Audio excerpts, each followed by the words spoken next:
become a corporate lawyer. Number 24, Kazarius Bowie. Number 34, David Stanley. David is the son of David Wilson and Felicia Stanley. Number 34, David Stanley.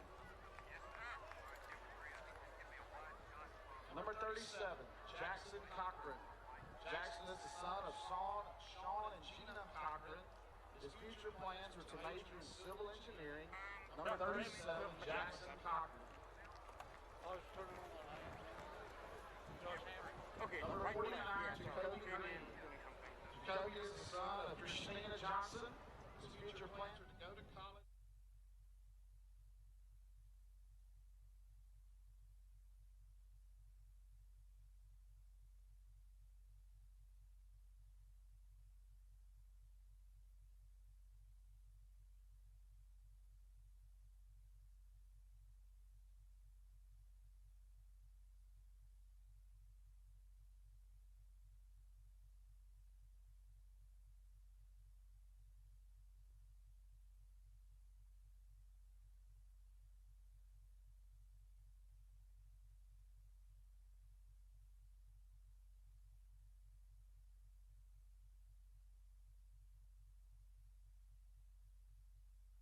The following broadcast is copyrighted by Pearl Municipal Broadcasting for the private use of our audience.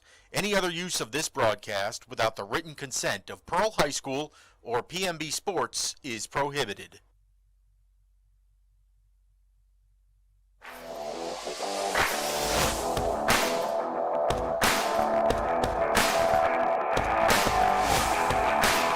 Friday nights mean one thing in Mississippi: high school football.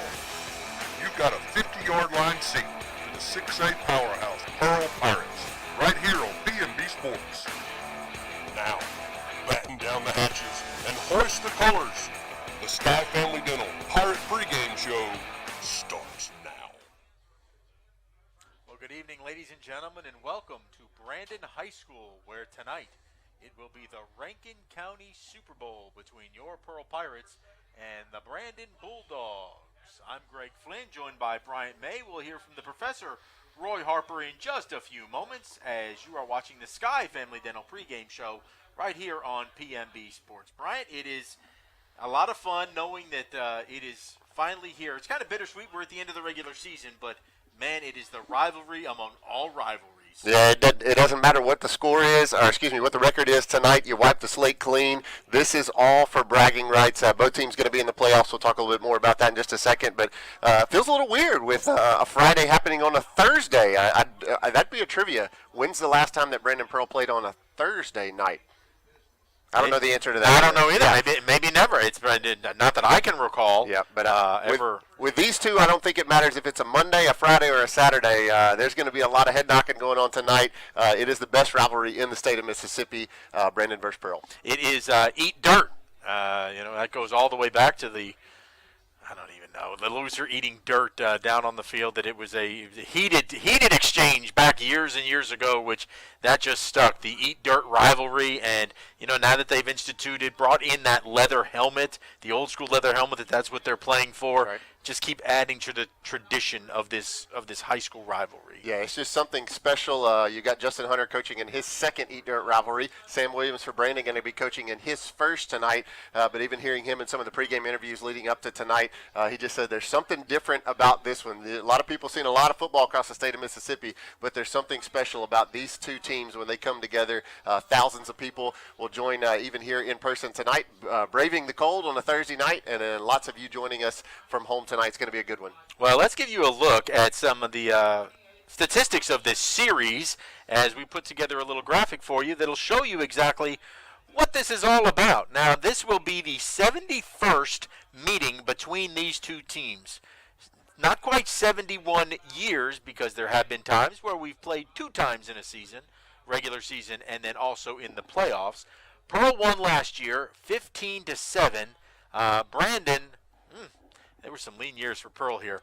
Brandon leads the all-time series 43, 26, and 1. That's back in the days when there was no overtime, then you could have ties. That's right, yeah. 43-26-1. Clearly that edge kind of goes to Brandon. But, man, over the last few years, there's been a blowout here or there, but we've had some really, really close ball games the last few years between these two, some that were finished in overtime. There was one that was ended in overtime a couple of years ago right here in the end zone where John Perry and his crew went for two, did not get it, and Pearl came up on the short end of the stick. But this is a rivalry that's been going on for a long, long time, and there's been a lot of great games in the lineage of these two. Hey, while we're still there, let's take a look at the region standings and what this game means tonight, because while this is a rivalry game and it means a lot to everybody that lives in Pearl and everybody that lives in Brandon, the region standings, well, they're almost decided. Brandon has clinched the number 1 seed. They are 6-0. They will be home next week for the playoffs. Oak Grove has clinched the number 2 seed with its win last week over Pearl. The Warriors are 5-1. They will be at home next week. The two teams that are going on the road next week are Pearl and maybe Warren Central. So for Pearl, the scenario is pretty simple. You win tonight, we're going to D'Iberville next week. If you lose tonight and Warren Central wins, then we have to go to Ocean Springs, because in all the rigmarole, we would then be the 4 seed because we lose tiebreaker to Warren Central. But Warren Central's got to worry. As you can see that dashed line, Meridian right below them. Warren Central and Meridian play this week. The winner of that game is in the playoffs. So if Meridian beats Warren Central, the Wildcats are going to the playoffs and Warren Central is out. So if Warren Central loses, either way, we're the 3 seed and we're going to D'Iberville. If we win, we can clinch a spot to D'Iberville. So still a lot to be kind of determined in the standings, but for us, it really doesn't matter. We're going on the road next week. We're going either Ocean Springs or D'Iberville on the Gulf Coast, but we're in the playoffs. That's right. It's going to be a long road trip either way next week. Ocean Springs does have a little better record. They are undefeated in region play, and so we'll see. It'll all happen tonight. Again, Warren Central will go to the Ray tonight down I-20, and they will play Meridian. Those are two teams that have kind of been up and down. They've had good weeks, and then they've had weeks where they forgot to show up. So we'll see who pulls that one out. But for Coach Justin Hunter and the Pirates, their job is to take care of business tonight. And I don't even know if they're thinking so much about the 3 seed as much as they're thinking about getting a victory in the Eat Dirt rivalry. Well, they are having senior night ceremonies out there on the field. The traffic out there on Highway 18, you know, it's kind of the good and the bad. This is a beautiful new facility that they have here at Brandon High School. It's a beautiful football stadium, but, man, the traffic gets wicked. And a lot of these folks, if you didn't leave early, and you're going to be here at halftime perhaps. That's right. And then you'll be getting home about 1 o'clock in the morning because there ain't but one way in and one way out of here. We're standing by. I don't know if the professor is going to be able to. The professor is still in traffic. He is in that picture you just saw. Roy's in that. He's somewhere in there. So we're going to hopefully get Roy Harper. Well, let's take a look at the keys for tonight then, Bryant.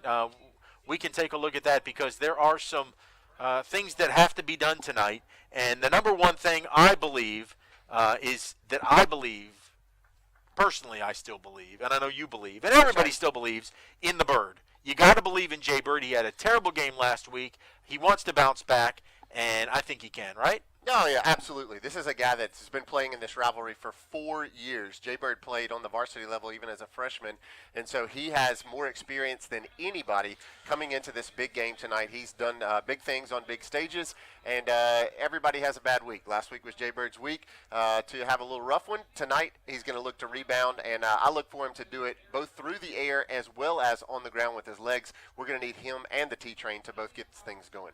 Jay Bird is so resilient, and he is such a good young man that there is no doubt in my mind that he is going to have a good night tonight. Now, on the other side of the football, good luck with this one. Contain the Bulldog running back, Mr. Blunt. He is only a sophomore. We saw him as a freshman. He was good. Now he's better. Yeah, this is a guy who's already getting SEC conversation that he could be an SEC back as only a sophomore. 1,226 yards, 15 touchdowns on 210 carries, and Sam Williams is not afraid to work him. He's had multiple 200-yard games across the 2021 season, and tonight Coach Austin Wilbanks and that defensive squad will have their hands full trying to slow down number 6, Nate Blunt, that sophomore running back. That third key to the game, oh, how critical is that? It's not just coach speak. You cannot turn it over. We talked about that, last week, that it was the team that made the fewest mistakes was going to win the game. And Oak Grove did not turn the ball over as much as Pearl did. We had 2 critical interceptions last week, and the turnover battle will determine who wins tonight. Yeah, I mean, our season is a testimony of that. We turned the ball over multiple times. I think it was 4 times on the road in that 13-12 loss at Gulfport. Then we reeled off 6 straight, and in the midst of that 6, I can't remember the exact numbers, but it was less than 5 turnovers for us in those 6 games while we forced 17. And so clearly that 6-game winning streak was a result of taking care of the football. You got to do that tonight on the road with the Dogs. All right. When we come back, we'll take a close look at our offense and what we're going to put out there, mostly the train. Let's ride the T-Train tonight down Highway 18. You're watching the Sky Family Dental Pregame Show right here on PMB Sports. Come smile with Sky. Sky Family Dental of Pearl provides complete dental care for the entire family. Oral exams, cleanings, dentures, implants. Most insurance is accepted and financing is available. Call now to schedule your appointment. Come smile with Sky. When you're ready to make a move in pirate country, contact Penny Pitts with Havard Real Estate Group in Pearl. Penny is a multi-million-dollar producer and loves to help her clients find the home of their dreams. If you are a first-time home buyer or ready to upsize or downsize, she is the agent for you. Penny is a Pearl High School graduate and an avid supporter of Pirate Athletics. Make your move with the home team. That's Penny Pitts, Havard Real Estate Group. Public service has always had a very special place in my heart, and to be able to do it and be a first responder as a reserve, when you're not getting paid, that's just one of the most selfless acts you can do. I think we all have a responsibility to our towns and our communities. Well, for me, it's simple. I mean, when you say local, that's what's most important to me. Our citizens inside this county, we all care for each other, and we do everything we can to help everybody out. I am Shane Fletcher with Farm Bureau, and we are the home team. Leave it up to us at Mississippi Arkansas Ag for your John Deere All-Star package. The 3025E Tractor Plus Loader, Box Blade, Rotary Cutter, and a trailer at just $349 per month. Visit agup.com for more information. All right, welcome back into the Sky Family Dental Pregame Show. Greg Flynn, Bryant May here with you high atop Brandon Bulldog Stadium as we get you set for kickoff at the top of the hour for the Rankin County Super Bowl. Bryant, we're going to take a look at our offense, and as always, it has started with and ended with the train. That's right. Jamari Thompson has been the man across the season for Pearl. He's a guy that we've been riding for quite a few years, and Jamari has run really strong this year. 210 carries on his senior season, 1,546 yards, and 22 times, he has walked into the end zone.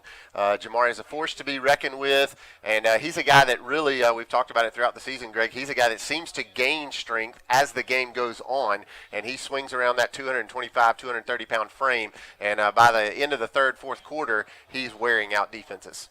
Well, the 3 touchdowns he picked up last week were huge.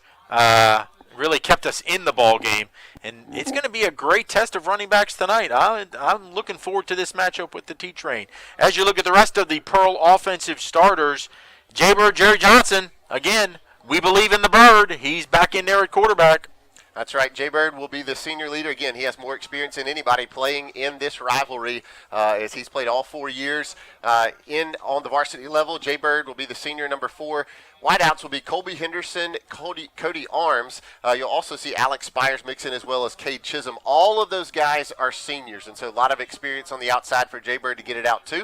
Your offensive line that's played really well across the last few weeks of this season. Takofa Lewis, Reed Grantham, Connor Foy, Kendall Burks, Hayden Jackson, and you'll also see Tommy Johnson wearing 76, and he'll mix in there at tight end. Logan Kane has gotten a start at halfback across the last month, wearing number 43, but you'll also see a whole lot of number 5, Javion Alexander, and he is also a senior. So a lot of experience, Greg Flynn, on this Pearl roster. They've got some 33 seniors, I believe is what we counted, and so tonight will be their final chance to suit it up against the black and red in the Rankin County Super Bowl. And if you're Justin Hunter in only his second season, you got to feel really good with having some experienced guys. Oh, no doubt about that. And you just worry you don't want to get them overhyped too soon. Yes, we have a lot of experience, and it's those seniors that are going to have to tell the young guys, take a deep breath. It's going to be okay. It's still 4 quarters. Don't use it all up pregame, and don't use it up on the first drive. That's right. That is a tall task to channel the energy and the passion of some 15, 16, 17, and 18-year-olds. But that's the job of the coaching staff, and they've done a great job across this season. But Pearl comes into tonight 96 yards a game through the air, 198 right at 200 yards a game on the ground. And so you can catch from those statistics, you got to get the ground game going. And a couple of weeks ago against Northwest Rankin, it was 200 plus for Jay Bird and 200 plus for Jamari.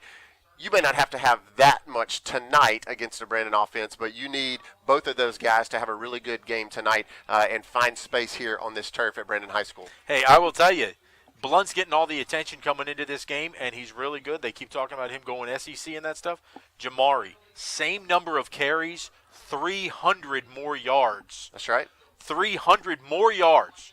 So, yes, Mr. Blunt, number 6, is very talented, but the train is something special. That's right. We got to keep him healthy and open up holes. A good-looking Brandon defense coming into tonight. Their defense giving up 24 a game, so it's not that they are invincible, but we've got to find some creases along that offensive line and get Jamari in some holes.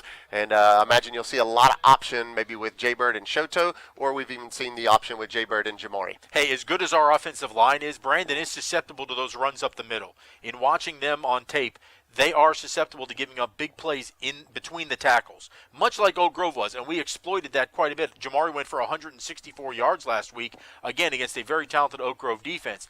Brandon, very, very similar, that if we can get between those tackles quickly, Jamari's going to have room to run. And you don't want to be in the train's way when he's coming through. All right, we're going to step aside, take another break here on the Sky Family Dental pregame show. When we come back, we turn our attention to the monsters of the Midway, this vaunted Pearl defense. Come smile with Sky. Sky Family Dental of Pearl provides complete dental care for the entire family. Oral exams, cleanings, dentures, implants. Most insurance is accepted and financing is available. Call now to schedule your appointment. Come smile with Sky. Hey, hey, hey, it's a beautiful day in Georgia blue. It's like a home-cooked meal. How mama makes you feel, that's what we do. Oh yeah. The time is now to make memories with all your friends. We'll be looking for you, so y'all come on in. This family around here, it's Georgia blue. Another rock and roll weekend.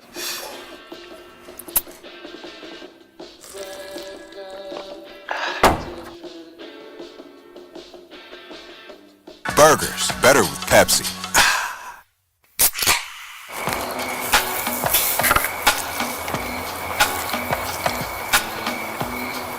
You fired up the grill for one hot dog? Seriously? Hot dogs, better with Pepsi.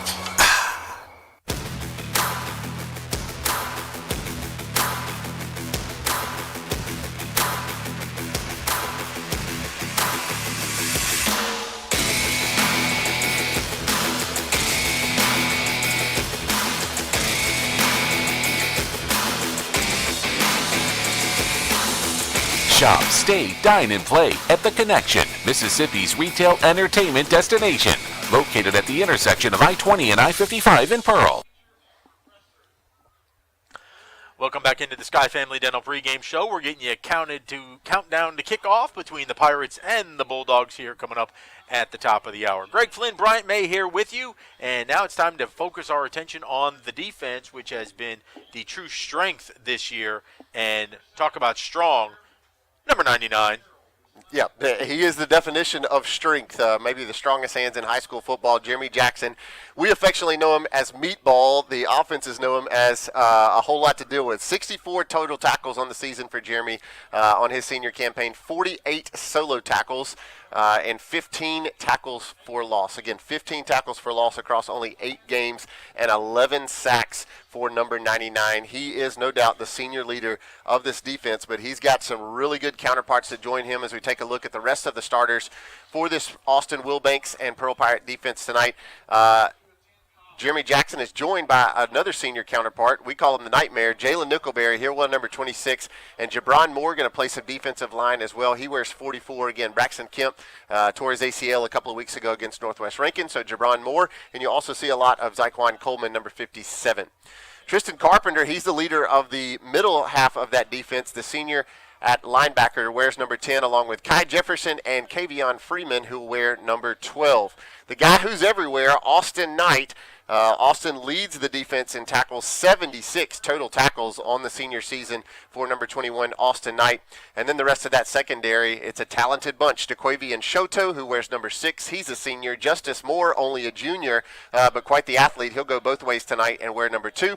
DJ the Hawk Hudson, number 7, and Marcus Mosley, the senior cornerback, who will wear number 3. And again, Greg, this is a defense that's only giving up 19 points a game. They faced a pretty tough offense last week when the Oak Grove Warriors came to town. And tonight they're going to have their hands full with a Brandon offense that is young but yet very talented. They're very balanced, and that's the one thing that really stands out to me when you look at Brandon's offense. I mean, the bad part is we got 2 more years of this combination of their quarterback and their running back, so it is going to be they're very balanced. The quarterback is Landon Varnes. He's thrown for 1,600 yards. They've run for 1,200 yards between the two of them, he and Blunt. That's talent.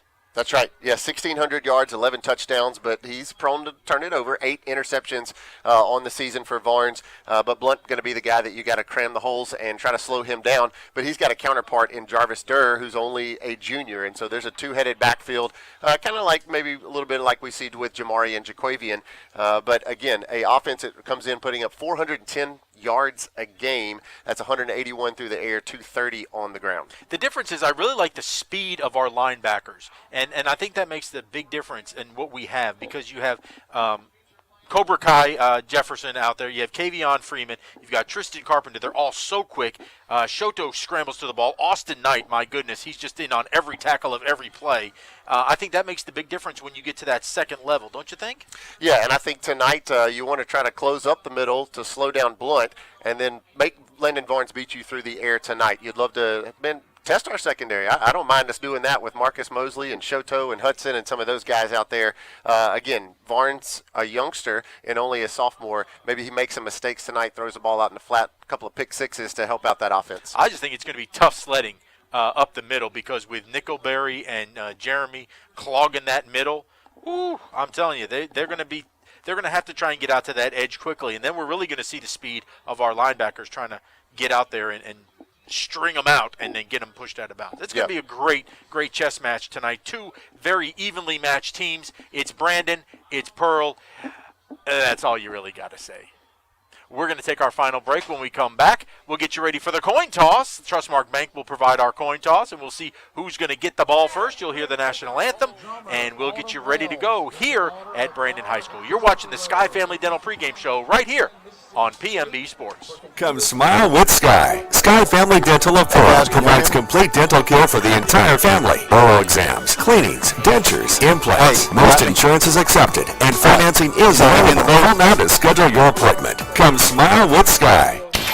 Why settle for a checking account that just holds your money? This is clear. Renaissance Rewards Extra gives you so much more. Like savings at more than 400,000 retailers. 24/7 roadside assistance. A cell phone protection plan worth up to $400. $20 in ATM fee refunds per monthly cycle. And a great interest rate when you meet 3 easy qualifications. Get extra today at rewardsextra.com. Renaissance Bank. Understanding you. Member FDIC. When something works this well, This site is so comprehensive. I do all my banking online. More time for you want to get others excited about it too.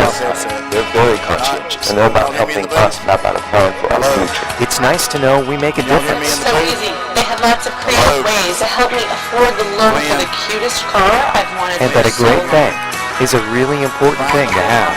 Comprehensive, conscientious, creative, community bank like no other bank you know. With the My Trustmark mobile app, no matter where you happen to find yourself, there's a world of opportunity. Check your balances from a friend's house.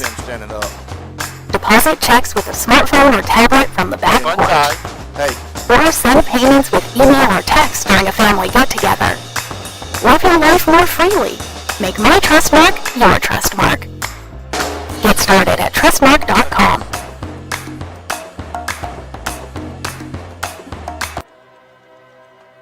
Did we win the toss? Took the ball. Okay, good. Hello. Hello. Ooh. I don't know. They heard you right before you went to commercial. Get lightheaded? Yeah. At this time, the Bee Club would like to present the annual Philip Warren Memorial Scholarship. Mr. Warren was an avid lover of... All right, now we can hear. We're back on. And oh my, is that loud? Goodness gracious. Can y'all hear me? Yes, we can hear Roy. All right, cool. Hey, Roy. How y'all doing tonight? Traffic is horrible. Yes, as always here at Brandon. We're glad you were able to make it with us. Do what now? I said we're glad you were able to make it here with us. Oh, yeah, me too. I was kind of curious if I was going to make it. I have a migraine like I've never had. Well, Roy, why don't you go try and get a little Excedrin before we get started, and we'll come back to you. I did. I took 4 migraine Excedrin and 4 ibuprofen before I came here. So hopefully it'll kick in a few minutes. I got you. Well, hopefully we'll let you rest until we get to kickoff. How's that? That sounds good. All right. So we are getting ready for kickoff. I understand we have a little preview that we have already won the toss, and we are going to get the football first. So, Brian, what does that – actually, while we have that popped up, I want to make sure that we get this for a lot of our fans. If we can, down in the truck, can we put up the series information one more time about the Pearl branded series? It was the very first thing that we showed, and this will really tell you why this means so much. These two teams are meeting for the 71st time tonight, and – it's hard to believe that Brandon actually is. It's as lopsided as it is with 43, 26, and 1. But Pearl's coming off a win last year at 15-7. Yeah, and you know that all these Brandon guys who are juniors and seniors, they remember what happened last year. If you missed it, last year it was between Pearl Brandon for who got a chance to go to the playoffs, and Pearl knocks off Brandon 15-7 at Ray Rogers Stadium. And so there's a little bit of a sour taste in the Bulldogs' mouth from what Pearl did to them last year. And so we'll see what happens tonight. Again, Brandon has clinched the 1 seed in the playoffs from Region 3 6A, and Pearl playing for either the 3 or 4 seed tonight. We're going to let you listen into the national anthem as they are just getting ready for that down at the 50-yard line.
We're waiting for the Pearl Pirates. They are just now coming out of the locker room there on the top left of your screen, as they will send our captains over, and we will have the Trustmark Bank coin toss, our official coin toss. But Brian, again, what does that mean for the Pirates that we have won the toss and you're going to get the ball first? What do you like about that? I love the fact that we're taking an aggressive approach tonight in a game that there's a whole lot of pride on the line. Clearly, Coach Justin Hunter and the offensive staff feeling good about the this first set plays that you'll have, good 8 to 10 to maybe even 12 set plays that you've been working all week at practice that you're going to run to start the game, and those you get to run right off the bat, and we're going to do that tonight as we have won the coin toss. Again, what you see at midfield here in just a second, really kind of symbolic in nature, but the coin toss already been decided. The Pirates will get it, and one of our offensive coaches, Coach Weems, just came by just a second ago, kind of gave us that little tip, and he said we're going to put 7 on the board, and that's what you'd love to do to start this one tonight in the Rankin County Super Bowl. Looks like Tristan Carpenter will be the senior captain who will take midfield for the Pirates, and for the Brandon Bulldogs, it'll be number 93, the senior defensive lineman, Carrington Wilson Jr., and those two guys will go meet at midfield and hear a word from the referee as we get set to kick this one off here tonight. Hey, we'd like to thank Trustmark Bank for providing the coin for tonight's coin toss. For all of your banking and financial needs, see the good folks at Trustmark Bank, a proud supporter of Pearl Pirate football. Again, an interesting setup with this one happening on a Thursday night tonight. Whole lot of 6A games happening across the state. A whole lot of 6A games happening across the state tonight on a Thursday night. There'll be more football again tomorrow night for some of the lower level high school divisions. For playoffs, that's why we have these correct. Being played tonight. I believe it's 1, 3, and 4 have playoffs tomorrow. That's right. So that's why we have games here on Thursday night. So Brandon is going to be kicking the ball with their back to the Jumbotron. Pearl will be on right to left on both your TV and your radio dial if you're listening in on 104.5 FM The Pirate. Glad you could be here with us tonight as the 71st chapter in the rivalry between Pearl and Brandon going to take place on a beautiful night, a clear night. Had a beautiful sunset just a little while ago. It's a little chilly, but what do you expect for the first week of November? As Brandon will trot down to their rabid blow-up dog. Pirates making their way to the left end zone where they will come out of the Pearl Pirate banner as they will gather in, waiting to make their appearance before the Pearl faithful. Again, a late arriving crowd because it is a Thursday night, and it is just, gosh, awful traffic trying to get in here off of Highway 18. Hope these folks can make it in by halftime and still have a good whale of a ball game. So the Pirates getting ready to rock it in. Brandon, they don't even all fit into the dog way down there in the corner. Pearl with a, I believe, first-time unique uniform combo tonight. Here they come. The Pirates, the Bulldogs, kickoff is now. Are you ready?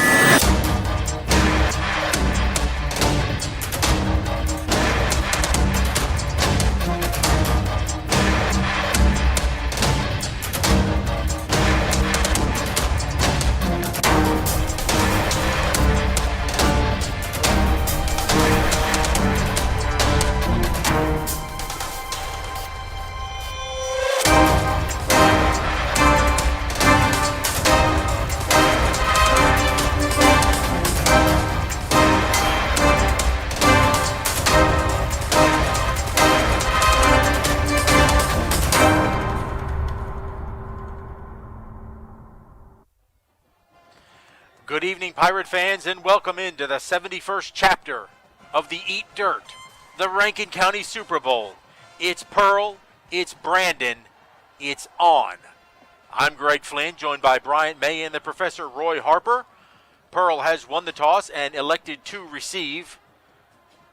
And we're going to get the football first, Mr. May. That's right. This is one that there's a whole lot of pride on the line. As has been famously said, two schools and two cities separated by not a whole lot other than a line over there by Kroger, and two teams and kids who share the same Walmart, but tonight they will be vicious enemies on the football field. Pearl comes in tonight 7-3, 4-2 in region play. Brandon is 7-2.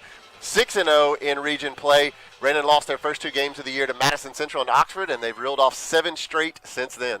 Our Shane Fletcher Farm Bureau Insurance kick is underway. And the return will come out over the 20 to the 21-yard line. So Justice Moore will bring it back to the 21, and that's where Pearl will set up shop with Jay-Bird. We'll take a look at your offensive starters tonight for your Pearl Pirates. It will be a senior at quarterback who's led us all season. Number 4, Jerry Johnson. He'll be joined by Jamari Thompson, the running back, 1,500 yards on the season and 22 touchdowns. Your wideouts, Henderson and Arms. You'll also see Cody Spires as well. Lewis, Grantham, Foy, Burks, Jackson, your offensive lineman. Tommy Johnson, your tight end, and Logan Kane, the halfback. Look at this empty backfield. Jay-Bird splits out, direct snap to Jamari. He's going over the right side, puts his shoulder down, and knocks some Bulldogs over the 30 to the 31. And Brandon getting an early dose of the T-Train, a little trickeration there. The first time I believe we've seen that in the 2021 season where we've gone Wildcat, or should we say Wild Pirates, straight back to Jamari, and he got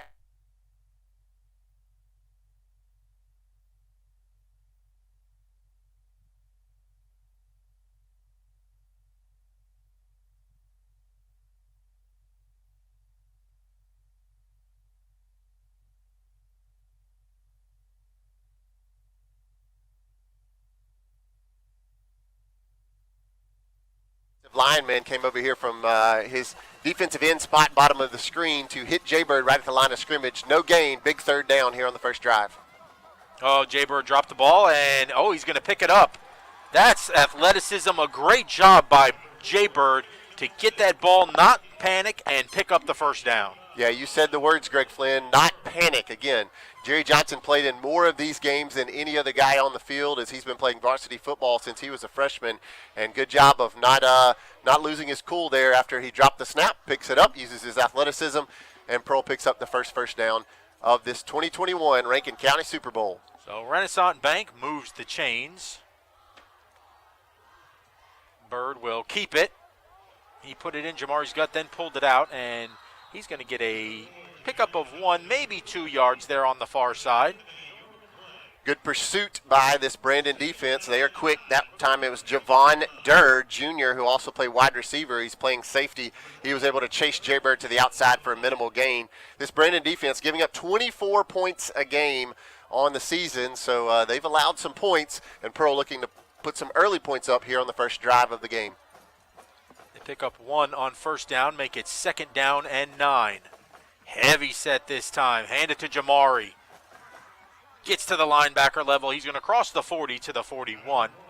And that will bring up a Pearl Pool 3rd down, and it looks like 4. Pearl clearly trying to establish the run game early in this one. Pearl comes in running for 200, right at 200 yards a game. And now they're set up with 3rd and possibly a little bit long to feel comfortable on the run. 3rd and 6. We'll see if we see a first pass of the game from Jay-Bird. 3 wide receivers. Jay-Bird going to option it. Oh, and he throws it backwards, and that's a loose football. And who's going to get it? They're fighting for it at the bottom. Who's got the strongest hands? And Brandon's going to come up with it. Wow, that was just ugly. As Cooper Jenkins is going to recover that ball. He was hand-fighting Jamari for it, and that one just never really Yeah, that goes play a number of times that maybe yardage that maybe third more than 30 short. That time we run the option, and it was really a late flip by Jay-Bird. Not a good flip at all. Went behind Jamari, and then he called it. It was just a hand wrestling match between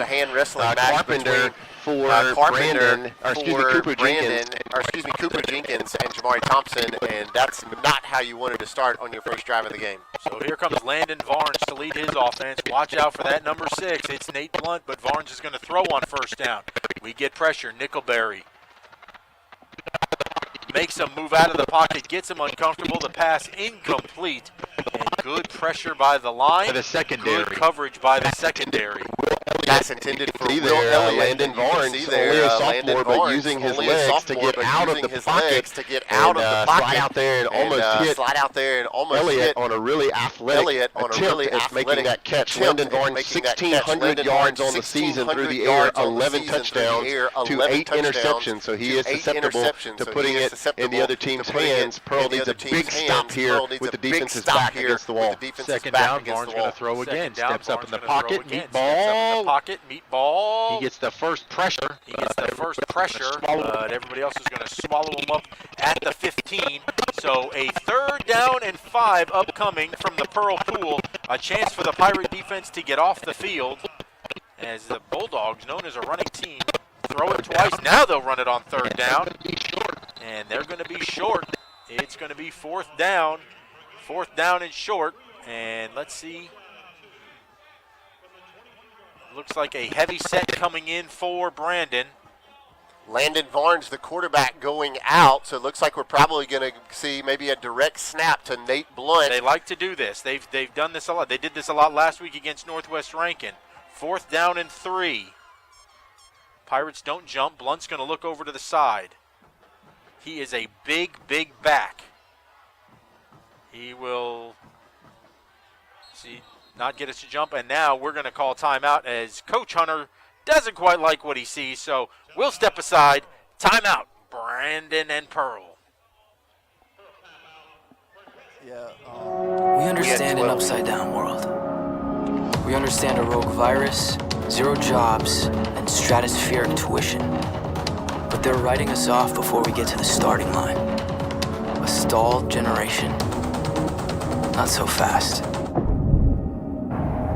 Who do you think is gonna fix all this? We will. We will because our future is the future. Because the life we have chosen has prepared us for this moment in history. So we're going to build bridges and hospitals in a day. We're going to save families from disaster and feed those left in the cold. We're going to do all this and more because we have an appointment with destiny. We invite you to join us. The next greatest generation is now.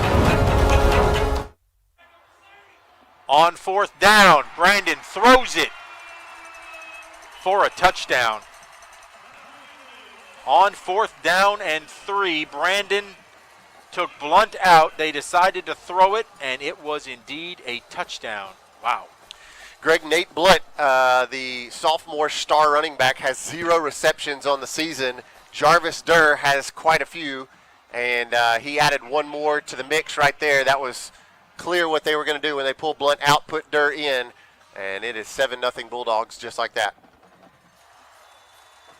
And the extra point is up, and it is good with 8:29 to play in the opening quarter. Brandon draws first blood here in the Rankin County Super Bowl, 7-0. When Pirates need a feast, they sail to Mugshot's Grill and Bar. Voted best burger in Mississippi for 13 years in a row, Mugshot's proudly serves fresh, never frozen certified Angus beef.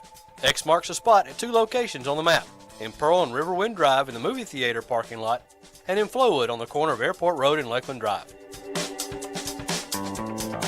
You can dine in, take out, or order online and pick up curbside. Check out mugshotsgrillandbar.com.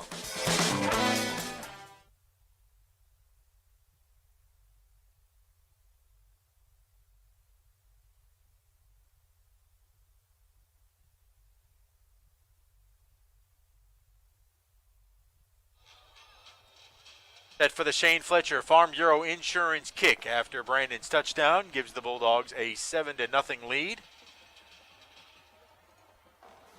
There's the kick, and that ball will be taken in at the 7-yard line by Justice Moore. He's coming up the far sideline.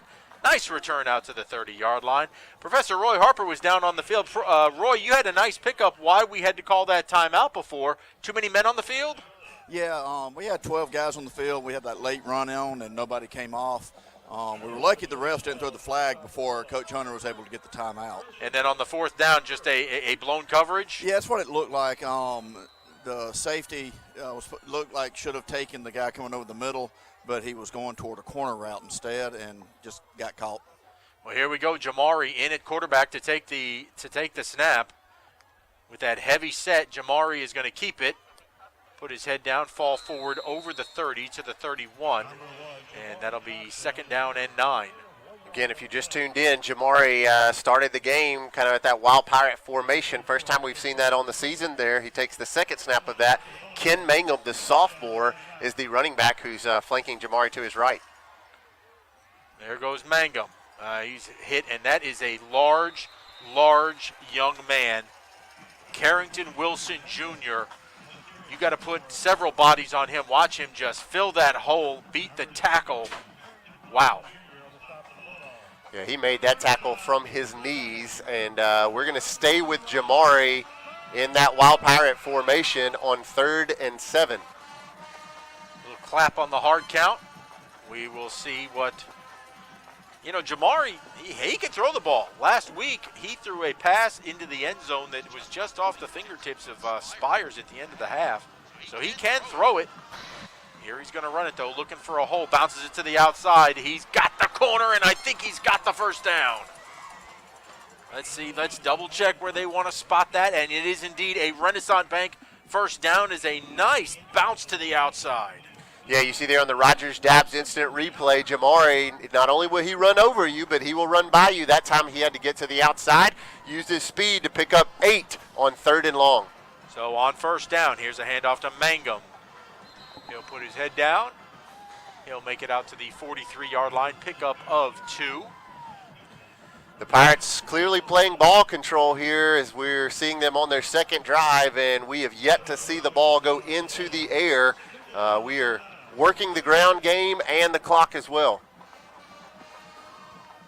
2nd down and 9. Here comes Jamari. This time they're going to get whistles to stop this play.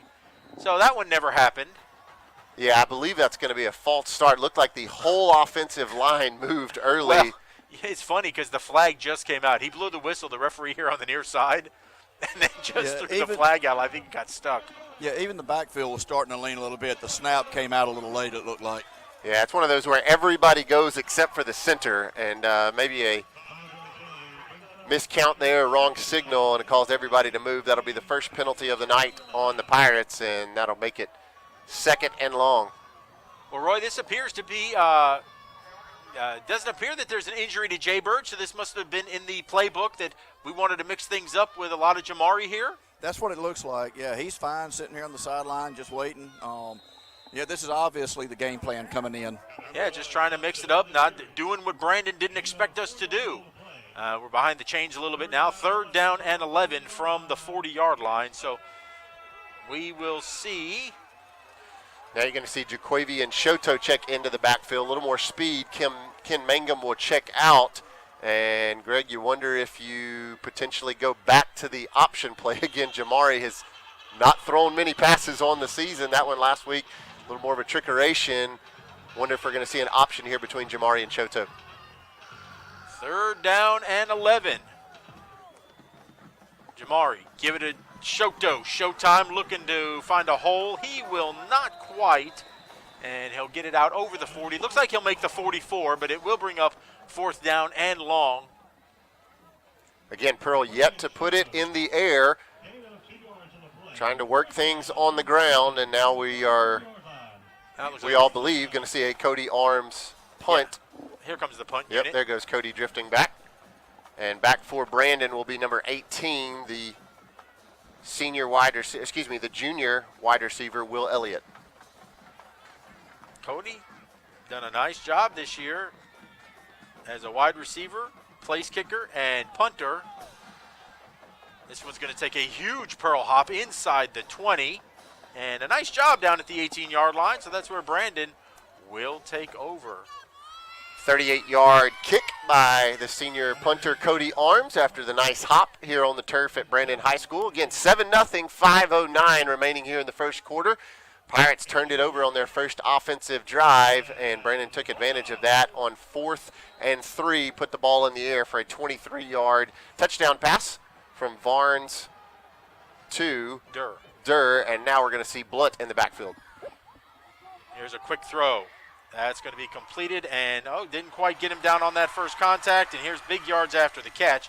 Out across the 30 to the 33 as Shoto will make the stop out there on Lester Miller.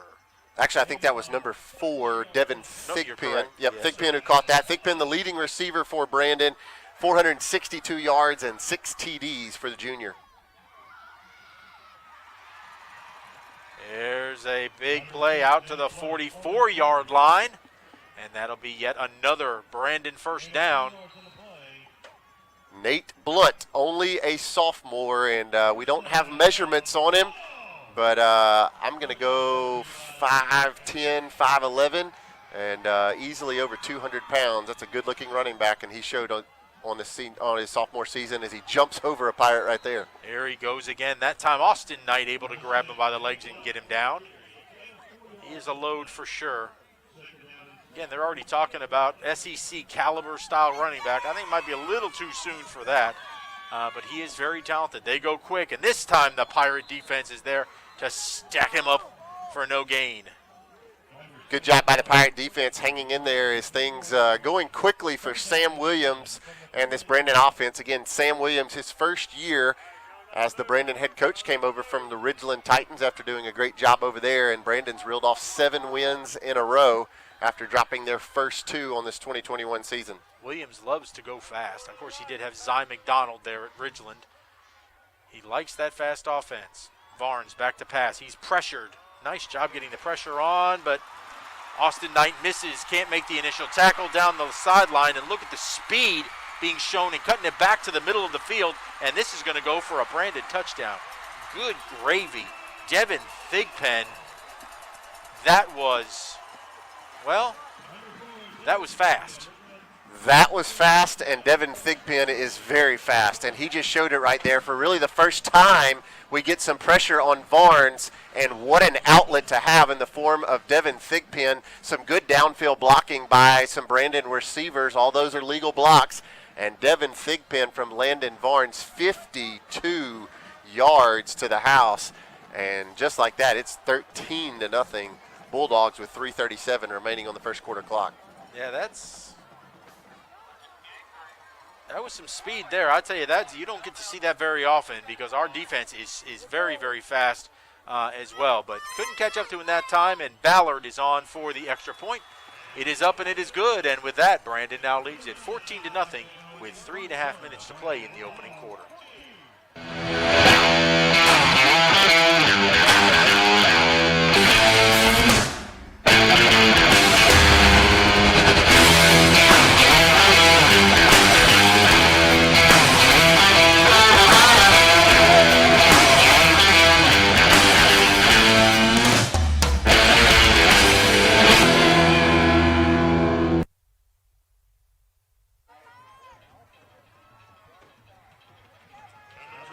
Well, we're set for the Shane Fletcher Farm Bureau Insurance kickoff here at Brandon High School. Greg Flynn, Bryant May, and the Professor Roy Harper with you as this is an inauspicious start as we're down 14-0 here in the first quarter. Feels, this is very similar, Roy. This is very similar to last week against Oak Grove where, we just had to stem the tide, right?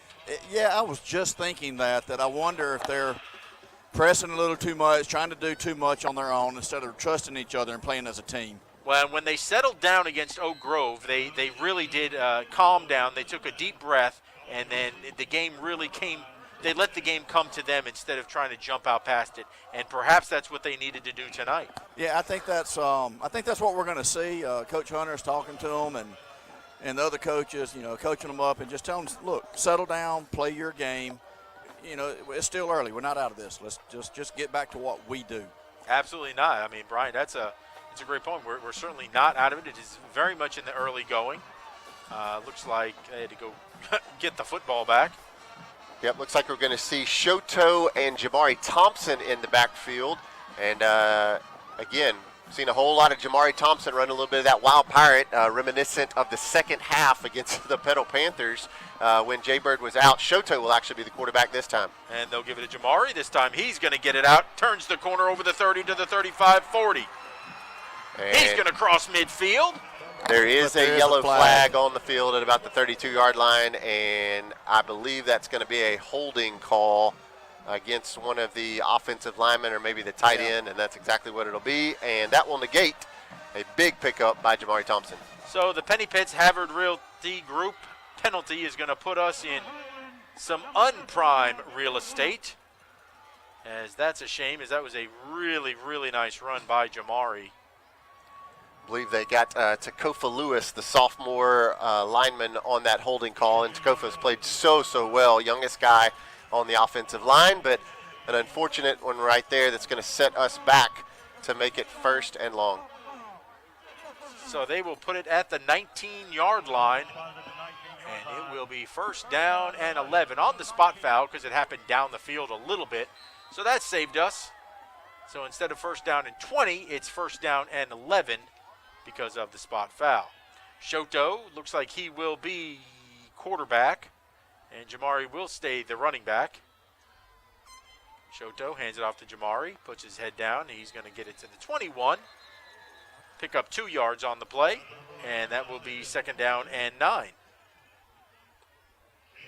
Just no space right there in the middle of that defensive line, and you see big number 77 who's substituted in for Brandon. That's Jacoby Span, and he's clearly coming in at probably somewhere around 350, and he's just clogging up the middle of that defensive line. Looks like the officials have already kind of rallied up the offensive and defensive line. Some extracurricular going on here after the play, and the referee trying to nip that in the bud here early in the 1st quarter. Shoto fakes the handoff. He'll keep it, try to get to the outside, cuts it back up the middle, and he's going to get dragged down.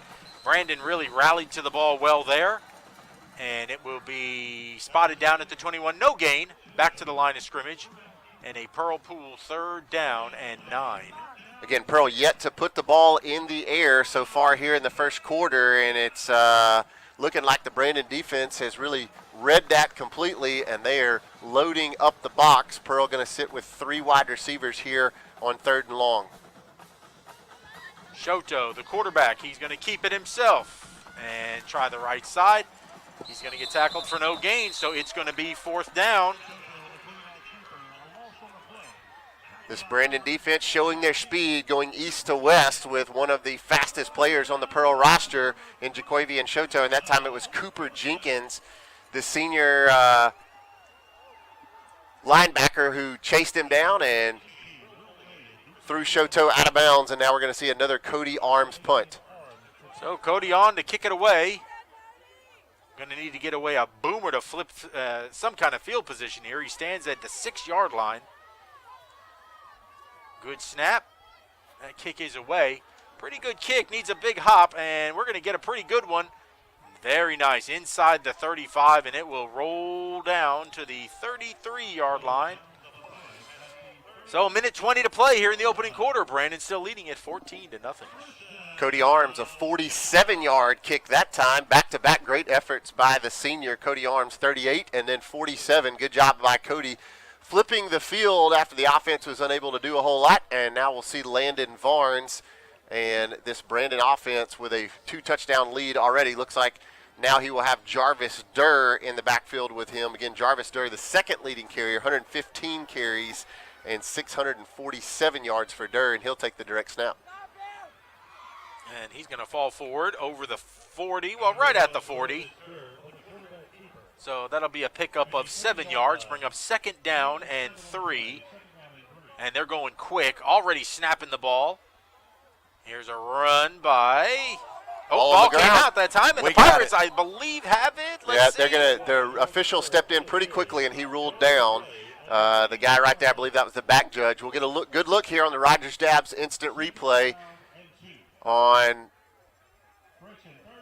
Here comes Durr coming through the hole. Looks like Nickelberry and Carpenter were in there to hit him, and I think the knee was down. I believe he was down. All right, 3rd down. They're going quick. It is 3rd and 1. There's the fake to Blunt. Now they're going to throw it out into the flat, and that's going to pick up a 1st down out towards midfield at the 49-yard line. So Brandon on the move once again, has the offense set and ready to run yet another play. Varnes, he's going to hand the ball off to Blunt this time. We're able to ride him down, but not till after he picks up 4 into Pirate territory at the 47. Jeremy Jackson at that time jumped in there on top of Nate Blunt, and the Bulldogs are going incredibly fast. This is as fast as Pearl likes to go. And there goes Blunt again. He will spin across the 45 to the 44, so it'll be a Pearl pool, 3rd down and 3. And that's going to be the end of the first quarter. They will not get that 3rd down play off. That's the only thing that has slowed Brandon down thus far is the clock. We've played 1. Dogs in front, 14-0. When something works this well, Paying bills? This site is so comprehensive. I do all my banking online. More time for coffee? you want to get others excited about it too. Yes, honey. They're very conscientious, and they're about helping us map out a plan for our future. It's nice to know we make a It was difference. so easy. They had lots of creative ways to help me afford the loan for the cutest car I've wanted And for that a so great long. bank is a really important thing to have. Comprehensive, conscientious, creative, community bank like no other bank you know.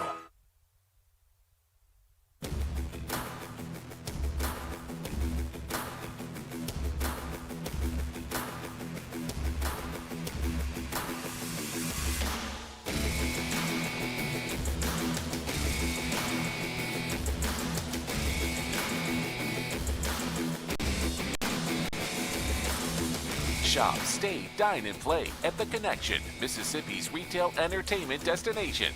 Located at the intersection of I-20 and I.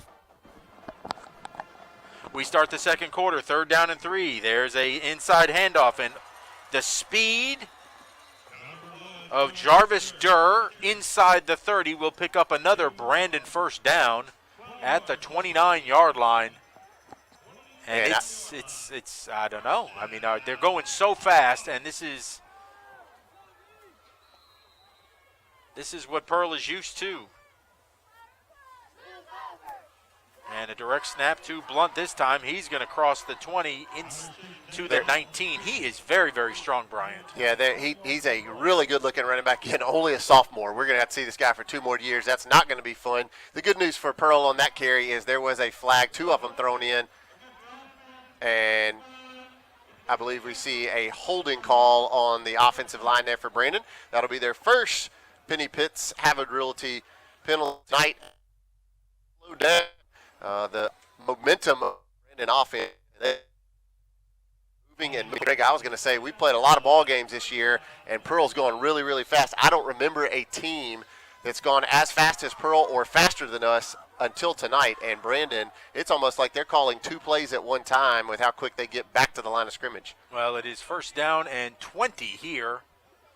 Varnes a quick throw out into the flat. That ball is going to be complete, and they're going to get it out to down to the 30-yard line as Miller will reach the 31. And Brandon, again, wasting no time. They are on the ball already. And this time Varnes going to hard clap. Nobody's going to jump as they get a chance to survey the defense.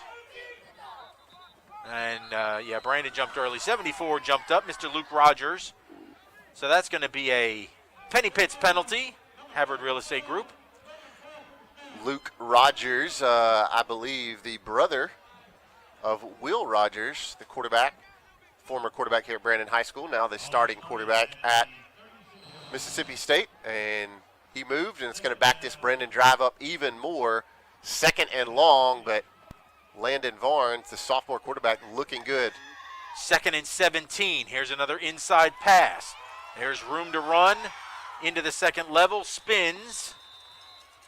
And Miller will once again get big yardage inside the 25 to the 24. Will make it 3rd down and 4.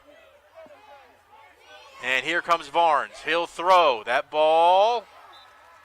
Well, that was a tremendous catch once again by Miller as he goes down to the ground, and he'll scoop that up at the 15, and that will be another 1st down as Brandon is now in the John Deere Ag Up red zone. And this time Varnes going to keep it himself. Keeps it on the ground coming down the left side. He will step out of bounds at the 9. Varnes will check out. Now looks like we're going to see Blunt and Durr in the backfield. As Sam Williams, head coach here at Brandon, all in on the offensive calls, and he is calling a whale of a game so far. And this Brandon offense is just running through the defense so far and really need some penalties to help us out. Looks like we're going to get one here in the red zone. Well, it's a substitution by somebody, illegal substitution. That one's going to go the wrong way.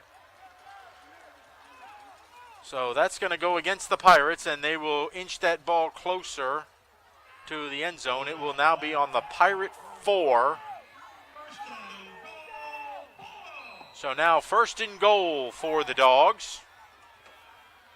As Blunt's going to take the direction. Nope. Well, Blunt's back there, but Durr's also going to take it. He's got it, and he's going to stretch it and be into the end zone for a touchdown. Touchdown number 3 for the Bulldogs here early in the second quarter. And this one is perplexing. I guess that's the 50-cent word that I will use, perplexing, Bryant. It's been a whole lot of Bulldogs so far, and that time they used the power of Nate Blunt to open up a hole for Jarvis Durr, and the junior followed the sophomore into the end zone for the 3rd touchdown of the night. That extra point by Ballard is good, and the Brandon Bulldogs now lead it 21-0. How local is Bank Plus? We're here, and here. And we're with you here, and here. Wherever, whenever you need us. We make our banking decisions right here because local means more than a location. It means a commitment to deliver more for our customers and our communities. Your bank, your plus, Bank Plus. All right, we've got a Shane Fletcher Farm Bureau Insurance kick teed up, and we got to get something in motion here as the Pirates behind 3 touchdowns already with 10.5 minutes to play before halftime. That ball's going to be picked up at the 20, brought up by Henderson to the 29.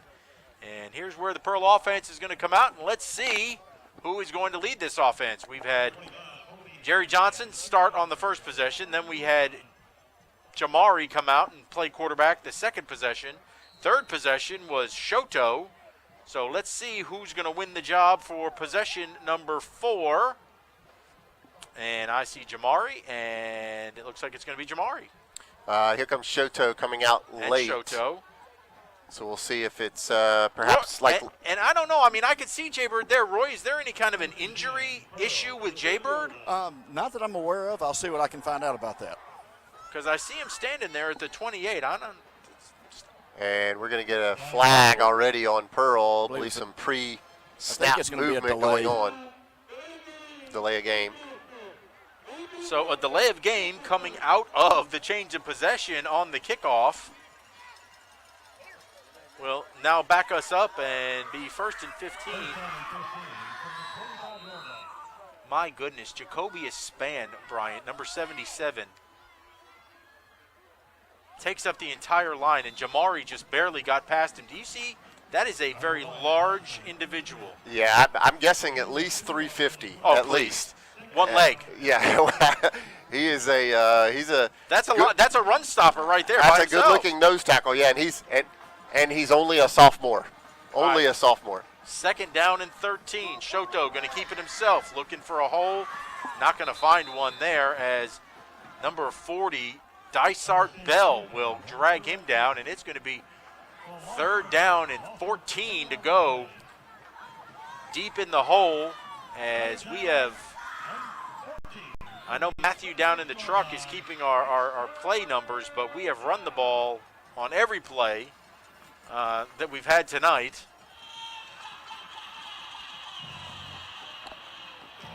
And Shoto will take the snap. He'll roll out. He's going to keep it. Late pitch over to Jamari. Brandon closes quickly, and he's going to get pushed out of bounds at the 28-yard line, and that's going to be a punt. And it'll be 4th down and 12. 16 plays, 16 rush attempts for 32 yards. It's not a good average. That is not quite the productivity. And I'm not in math. Roy, that's not a good average, is it? Yeah, that's not too good. Even a math guy could figure that one out.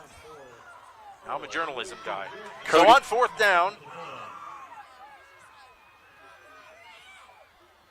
there's a good snap back to Cody. Oh, he's going to, I don't know if that was meant to be a fake or he just thought he was going to get blocked, but he's going to be tackled at the 25, and that's going to be a turnover on downs right there. Hard to say. I don't know what he thought. Was that a fake? I don't think it was. I think that he saw the pressure coming in, so he pulled it down so it wouldn't be blocked. Had an opening. If he'd have made it past that one guy, then possibly pick up the first. So just one of those I didn't see the bad pressure. plays. All right, so 1st down for Brandon in prime real estate here at the 25-yard line. Here comes Blunt around the left side, puts his head down at the 10. At the 5, he stays up, and holy moly, he's going to score a touchdown. It's 27-0. This is just unbelievable. That was the pure strength of Nate Blunt right there, and some faulty tackling on our end, but you see the strength of the legs of Nate Blunt from 25 yards out, and it is not going well here at Brandon High School tonight.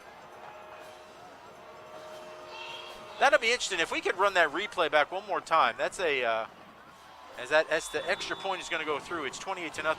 Let's take a look at Blunt's run here. Take a closer look. Stiff arm there, and then you just see the strength of Nate Blunt's legs running through defenders into the end zone. And again, it's been a rough start. There's still a lot of football left, a lot of experienced guys on our side, but we are trailing by 4 touchdowns with a lot of work to do still left in this one. So Brandon will head out. We'll have a Shane Fletcher Farm Bureau Insurance kick, and we've got to find a way to just move the football, at least just find a way to get a 1st down or 2 to give our defense a break. They've played the entire game on the field. As here is a bouncer that's going to be taken in at the 6. Justice trying to get to the outside. He will get to the far side, and he'll be pushed out of bounds on the Pearl sideline. And it looks like we got the flag have dropped, and we're going to get an extra 15 yards at the end of that return. Good-looking return by the junior, Justice Moore, to bounce that one all the way out. He's get pushed out around the 32-yard line, and I believe we're going to add 15 to that. So it looks like he got pushed out of bounds at the 32, 33, so we'll get 15 yards. So that's going to at least give us some breathing room with some really nice field position here. Looks like we will see Jay Bird now trot onto the field along with Jamari Thompson in the backfield. A couple of wideouts, and we'll see if maybe we change up the offensive rhythm again. 17 plays so far, and 16 plays, and all 16 of those have been on the ground. So we're almost at midfield. They'll put it at the Pirate 49. And Jaybird's going to keep it himself, go around the left side. He's got some room on that side. He'll put his head down, cross the 40 to the 39-yard line. So just like that, we pick up a 1st down on one play. How about that? Jaybird using those fresh legs as he fakes it to Jamari. The defense bit on They're that. saying it's Brandon Ball. To the outside, and Roy Thompson, you're right on top of it. They're saying it's Brandon football. Roy Harper, I'm sorry. Yeah, it did come out as Jay Bird was going down, and it was kind of a lackluster. He went after the ball, but Brandon got it, but it was really close. It looked like his knee could have been down, but it was really close. And even the ref couldn't make up his decision or make up his mind on which decision he was going to make. The Rogers Dabs replay, Roy, it looks like his knee did go down. But that's what I was yelling. The ref didn't listen to me, though. Well, he didn't want to listen to us up here either. But the Rogers Dabs replay, I think, did show his right knee down. But this is going to be a turnover for Brandon. And my goodness, the nightmare just continues as nothing has gone right. And here comes Durr as he's going to get it out to the 45-yard line. I mean, I just want to go back to that other play. If Jay Bird really thought that he had fumbled, he would have really gone after that ball. So, I mean, we just can't get a break tonight. No, not at all. And there's Durr getting it out to the 49-yard line. So that's going to be a first down for the Bulldogs. They've got to move the chains as they're confused on the far side. The chain guys are confused. The referees are confused. I don't know that they think it's a first down. Now they're going to say it's a first down, so now we can move the chains. So they're going to put it at the 48, and it will be a first down.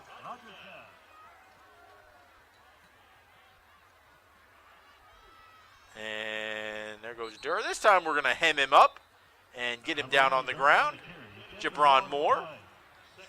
Jeremy Jackson and Jefferson all in there to help make that tackle. Good job by the defensive line, clamping in against this fast-paced Bulldog offense. Now Varnes will do the hard clap and check over with his coach. Defensive backs are right up in the face of those receivers. There's a throw over the middle. Oh, but that's way too easy. Look at that. Goodness gracious. And that's going to be a big gainer turned in there by Will Elliott. And watch it here on the Rogers Dabbs replay. Landon Varnes, only a sophomore, stood in the pocket and took a shot from one of our defenders and delivered a dime to Will Elliott. Give credit to the sophomore quarterback for Brandon. Great catch and run by Elliott, and the Bulldogs yet again in the Ag Up red zone. On the 14-yard line. Varnes, he'll hand it off to Durr. Nope, he's going to throw it. That ball's intercepted. Going down the far sideline is Justice Moore. He's not going to be caught. To the 30, to the 20, 10, 5. Justice served on defense. We'll take momentum however we can get it. That time it comes with an 84-yard pick six by the sophomore Justice Moore. He's looked good on special teams, and he shows you his return and speed capability right there. The Raising Cane's touchdown finally put 6 on the boards for the Pirates, and they needed it in the worst way. We'll see if we can catch Brandon napping on a 2-point conversion. We love to do that if we can see, but nope, not this time. We'll line it up and go for the traditional extra point as Cody Arms will step back out of the hold of Cade Chisholm. Good snap, good hold. Kick is up, and it is true. And with 7:18 to play before halftime, the Pirates are on the board. It's now 28-7.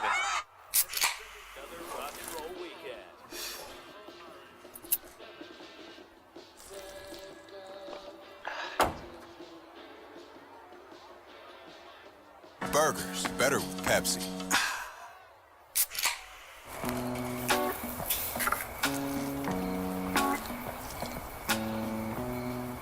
You fired up the grill for one hot dog? Seriously? Hot dogs, better with Pepsi.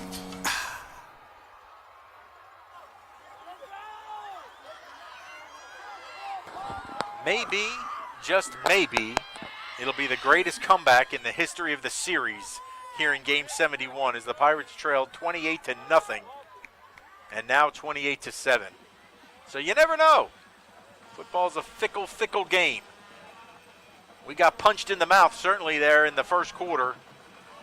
See if we can get up off the mat here and make it a game of it before halftime to crawl our way back in. So we're ready for the Shane Fletcher Farm Bureau Insurance kick. Keller Reed will do the kickoff duty. First time tonight that we've had an opportunity to kick. And that ball is going to be taken in at the 8-yard line. Coming up here on the near side. And going down will be Lester Miller. Good job by Kevion Freeman getting down to make that tackle. And the offense unable to do it so far. Had to lean on the defense. And the defense has been the ones who put 7 points on the board via that 84-yard pick six by Justice Moore on the last Landon Varnes pass. And that's the first mistake of the night for Landon Varnes. And looks like he will now be out to start this Brandon drive. And we'll see Nate Blunt, the super sophomore running back, in at quarterback. Here comes Blunt. And he is, you know what? He lives by his name. He is blunt. He takes the ball. He runs it at you. He's very blunt. Second down, and Brandon's going to go quick. Not a whole lot that Nate Blunt is scared of, and not a whole lot that slowed down this Brandon offense tonight either. From the 32, we're going to get whistles.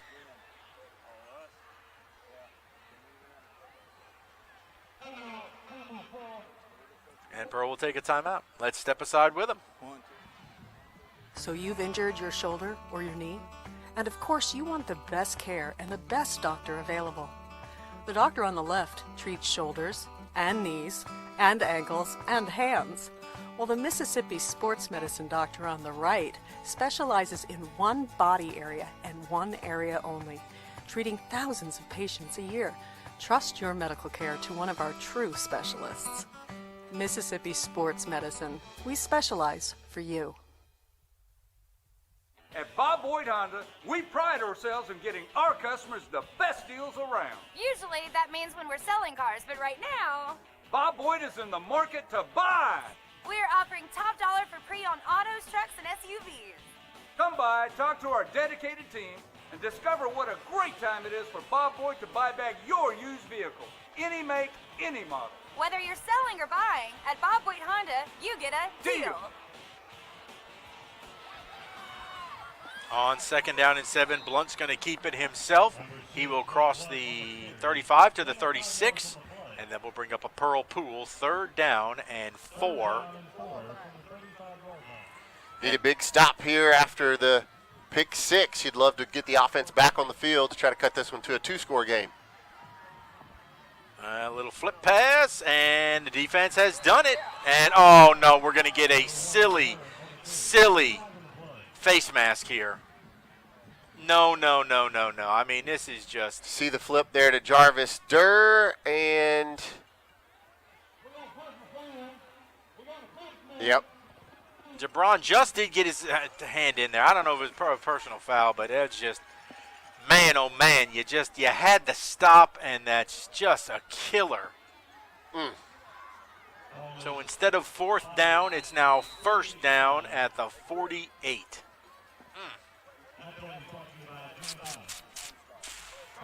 Barnes, the quarterback, checks back in. Blunt will go back to his normal running back position. They'll run it with Blunt. Good stop that time by Jabron. Gets him down for a very short gain over the 50 to the 48.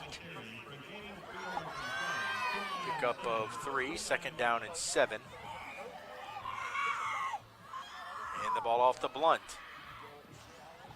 Puts his head down, and he can just step over people, Brian. That was an impressive run inside the 40 to the 39. He does not go down at first contact, and you're going to see it right here on the Rogers Dabbs replay as Justice Moore just gets an arm on him, and couldn't tell that is maybe Shoto diving in, and Blunt just sidesteps him, and he is showing why he is the lead guy here as only a sophomore at Brandon.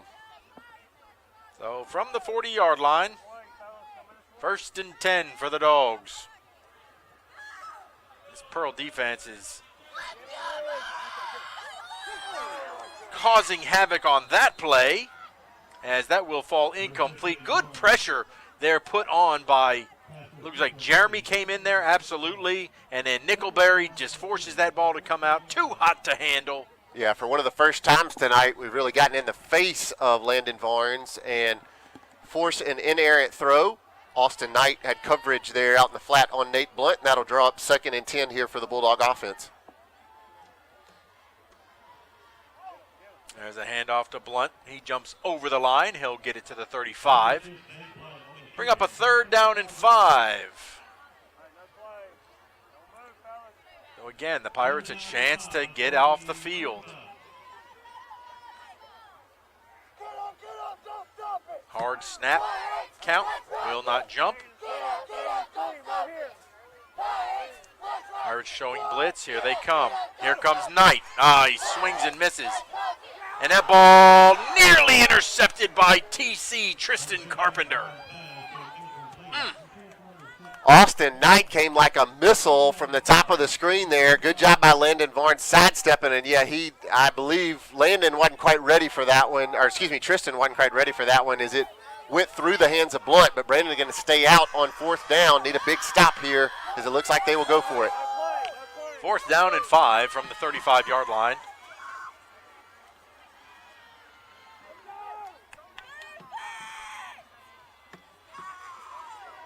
It's kind of the no man's land, not worthy of punting. And, of course, they may take the delay of game here, or they're going to waste a timeout. Well, if you're going to use a timeout, that means you're going to go for it now. So we'll go side by side with them on 4th down. Dr. Hunt's a day-to-day guest that we have grown to love. When you go 4 or 5 times a week to the same place, you get to know people by name. After many years being a professor in Arkansas, I had a wonderful professional opportunity to move to Idaho. We wanted to throw him a farewell that he would never forget. I was so emotional seeing the signs and seeing the people. We wanted Dr. Hunt to know that we cared. After all the trips there to Chick-fil-A, it meant the world to me. I brought you a little gift here from Idaho for your fries. That should save you a few trips right there. All right, 4th down and 5. Facing the Bulldogs here. The Pirates looking to stand tall and force a turnover. Well, I give all the credit in the world to this defense right now. They have just been gassed in this game. They've been out on the field so much. Brandon looked like they went early. Here's a quick little pooch punt. And, oh, wow. Well, oh, wow. That's going to work out perfectly. So, you know, when it's going your way, it's going your way. When you want a quick kick, you're going to get a quick kick that's going to stop on the 1. Your quarterback takes the snap in the shotgun, boots it down, and it just, just like your sand wedge right there, just stops on the 1 yard line. You couldn't have walked down there and placed that one any better if you were Landon Varnes. Great execution there by the sophomore quarterback. And Pearl now staring at, I guess that'll be about the 1.5, 98.5 yards to go. And looks like we will see Jay Bird in there back at quarterback along with Jamari in the backfield. And you do not want to make a mistake right here. Well, the good news is we're a very good running team. So the shadow of our goal line shouldn't bother our offense. And we're going to have whistles. And another delay of game coming off of the sidelines. That's 2 times tonight. Delay of game on the change of possession. I mean, that's they just blew the ball ready for play, so that was not 25. There's no way that was 40 seconds for that to count down after they just set the ball. So here comes Jamari out from the goal line. He's going to make it out to the 3. And yeah, they'll mark it at the 3 yard line. So slowly we've got to inch this thing out of here with 4:20 to play before halftime. And we've got an injured Pirate down on the field. And, yep, I believe that's Jamari who's getting up real slow. Looks like he will be able to get up, though. You know what?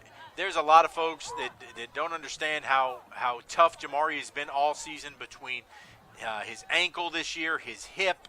I mean, this young man is just hurting every single game, but continues to game it out. And look at him. He's walking off under his own power. That's a great sign as he trots to the sideline.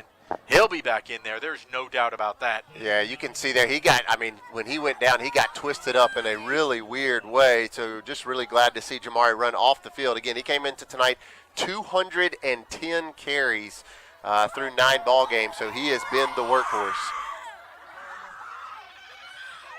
Here's a throw. Jaybird looking to throw. He's in the end zone, and he's going to throw that one away. Out of the pocket and past the line of scrimmage, so no intentional grounding. Thank goodness, because I've seen too much of that. These officials have cut Jaybird 0 slack the last couple of weeks on intentional grounding calls, and that one they can't call it because that was a good, solid out-of-the-pocket play. Yeah, and that time a heads-up play by Jaybird. He literally had nobody down the field. Yep, so looks like Jamari will check back in here on 3rd down, Greg. 3rd down. Now they'll slide that ball back to the 3. It was at the 3.5. Now they'll put it back to the 3. And we'll reset the play clock. All right, 3rd down and 9. Brandon coming on the blitz. Bird back to pass, looking, throwing. That ball incomplete as he was looking for Cody Arms. And that's going to bring up 4th down. And Cody will stay in there, and he'll walk back to the end zone, and he'll have to punt this ball away with 4:04 to play before halftime. And Greg Jaybird limping as he comes off there on 3rd down after being pressured on that pass. And Cody had a little bit of an adventure last time he punted as he got a lot of pressure, ended up pulling it down and being tackled in our own territory. Cody now going to be punting with his feet at the back of the end zone. Good snap. Oh, he does a good job of getting it away. That's going to bounce, take a big Pearl hop, but it's going to be returnable. Picked up inside the 40, and the Bulldogs are going to have possession of the football at the 28-yard line. Nope, make that the 27. Cody did his part again that time. 3 great punts tonight by Cody. That one mishap, but that one 41 yards on the roll, but just a heads-up play there by the returner, Will Elliott. Again, no hang time on that one, and so Elliott was able to pick it up, and there was no coverage down there to get him until Elliott was able to push it all the way down to the 26-yard line. On first down, there's a handoff to Blunt. He'll try the right side. Good job by the defensive line. Jeremy Jackson, Austin Knight. Nickelberry in there on the stop to shut down Blunt that time. Be a gain of maybe a yard. Call it 2nd down and 9. Going quick throw here to the left side, into the end zone. That ball is, oh my goodness, did he catch that ball? Wow, he caught it incomplete. No, incomplete. That ball out of bounds.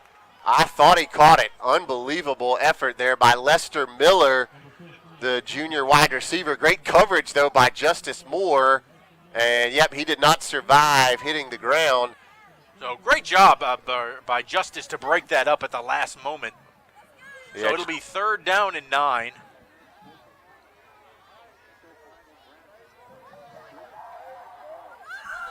So 3rd down, here we go. Varnes back to pass. He's pressured, steps up in the pocket. He's going to have to run. And, puts his shoulder in there, and he just knocks Kai Jefferson backwards. It'll be short of the 1st down, but Varnes showing he's not scared to put his shoulder down. He sure did. Again, only a sophomore, Landon Varnes, and it looked like right here he's just going to run out of bounds, but he puts his shoulder down to let Jefferson feel a little bit of the pain. And what are they going to do here on 4th down? Looks like we are going to get a kick. First time tonight we will see a field goal off the right foot of Jalen Ballard, the senior kicker who wears number 99 for Brandon. Well, they're going to set that ball down at the 27, so it will officially be a 37-yard attempt for Ballard. Good snap, good hold. Kick is up. It's on its way, and it is good. With 3:21 to play before halftime, it is 31-7 Brandon. Come smile with Sky. Sky Family Dental of Pearl provides complete dental care for the entire family. Oral exams, cleanings, dentures, implants. Most insurance is accepted and financing is available. Call now to schedule your appointment. Come smile with Sky.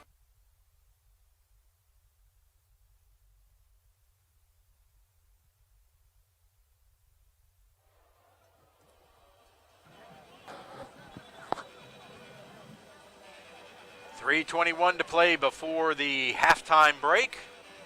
Pirates now find themselves trailing 31-7. It'd be nice to get some kind of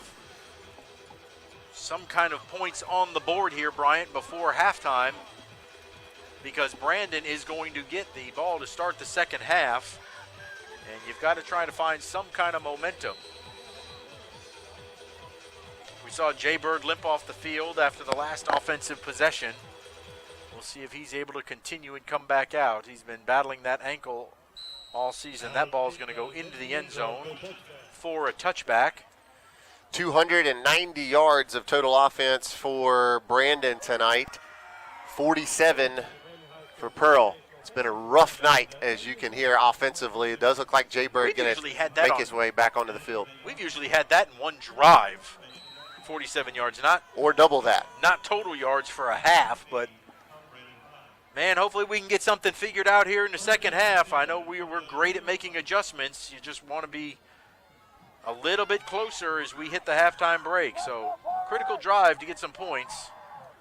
And Jamari's not going to have room right there as he was looked like he was running a little tentative that time. Roy, to me, does Jamari look like he's running a little more tentative now?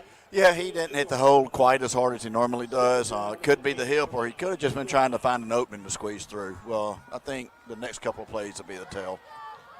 2nd down and 8 for the Pirates. We will stick with it. on the ground as Jaybird's going to take off with it on the far side. He's going to get upended. He can't beat it to the corner as Jaybird was not around. Couldn't turn the corner that time. Yeah, I believe he was looking to put the ball in the air right there, and just quick read, immediately saw that everybody was covered, so he pulled it down and took it to the outside. Great job by the DB on Brandon fighting off the block and upending Jaybird to make it 3rd down. So it'll be 3rd down and 4, almost 5.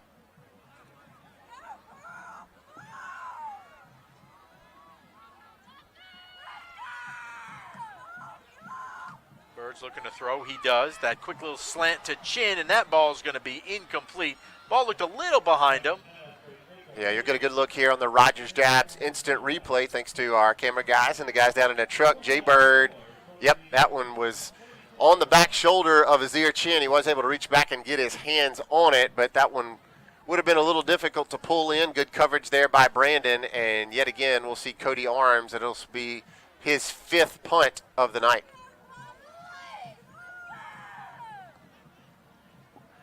So a 3 and out for the Pirates. And a little one hopper back to Cody, but no pressure this time as that kick is away. It will bounce and will be down at the 41-yard line. 33 yards that time on the Cody Arms punt. We'll take a quick look at the Newman Insurance Agency scoreboard as we get ready for the halftime show here in a little over 2 minutes. Madison Central leads Oxford 27-0. Northwest Rankin leads Oak Grove 18-7. Starkville over Grenada 14-0. Clinton leads Murrah 14-0, and Terry is up 7-0 over Petal at the half. All right, so now Blunt is back in the quarterback position. He's going to keep it himself. He will put his head down, cross midfield. A flag comes flying in, and I think Brandon's going to be called for holding on this one. Strong throw by that referee here on the near side. The line judgment chunked that flag about 15 yards. With authority. Yeah. And that will be a holding call against Brandon. That's their 4th penalty of the half, 2nd of the holding variety, and that will really put Brandon behind the sticks here. They do have their full allotment of timeouts, but if you're Sam Williams, you got to feel pretty good with a 31-7 lead going to the half. Don't want to make any mistakes. From the 37, here comes Blunt. And nice job stringing that one out as Meatball's able to get over there. Yeah, that time the tackle made by number 12, Kavion Freeman. Sophomore linebacker sliding out there to the outside and grabbing the ankles of Nate Blunt, which is about the only way that you could tackle that big fella.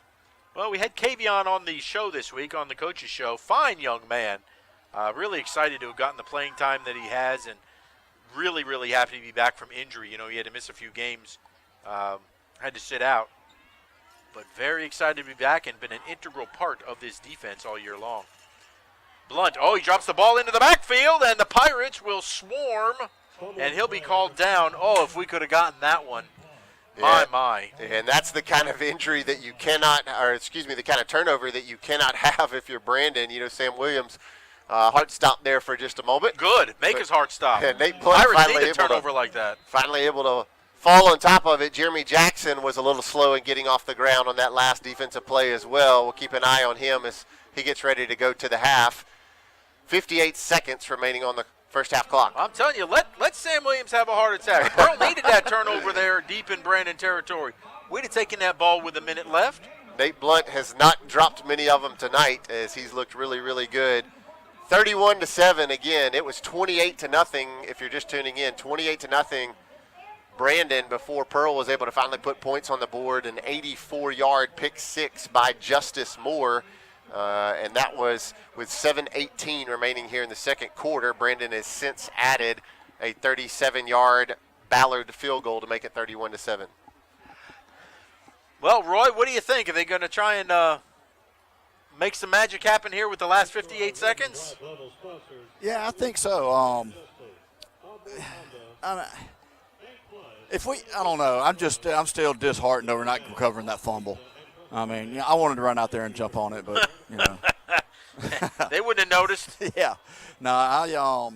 If we get the opportunity, I mean, We get the ball back, decent field position. I expect us to try, something to try to put some points on the board here at the end of the half. All right, 3rd down for Brandon. They're going to hand that ball off. And this will be Durr, and he'll push forward out to the 38. 50 seconds. I believe Pearl has 1 timeout left. I think the scoreboard shows out. 3. Are we out? I think we're out of timeouts. I know we've used 2 this half, potentially all 3. But I believe both teams going to be content just to let this one. Well, I don't think we're content. Away. I just don't think we can stop the clock. clock. Right, exactly. We're not content. Not a whole lot we can do. And they're not going to have to run another one, or either they're going to. No, as Varnes is waving his team off the field, they do not have to run another play with 27 on the play clock. Yep, that is correct. And 19 on the game clock. So that's going to be it as the clock ticks down under 10 seconds. Yeah, I was confused. I thought we had a timeout left also, so I didn't realize we were out of timeouts. We had to call 2 early, and then we called 1 there on the 2nd down play, so that would be it. Yeah, I forgot about the 3rd one, yeah. Well, we're going to have to try and do some real soul-searching here at halftime with some kind of adjustments as the Pirates find themselves on the short end of the stick here, 31-7 at the half. We'll be back in just a few moments as we'll start the Gene Newman Insurance Halftime Show. I'm State Representative Gene Newman with a message to young people and their parents. There are many pathways to success. For some, it's a regular college degree.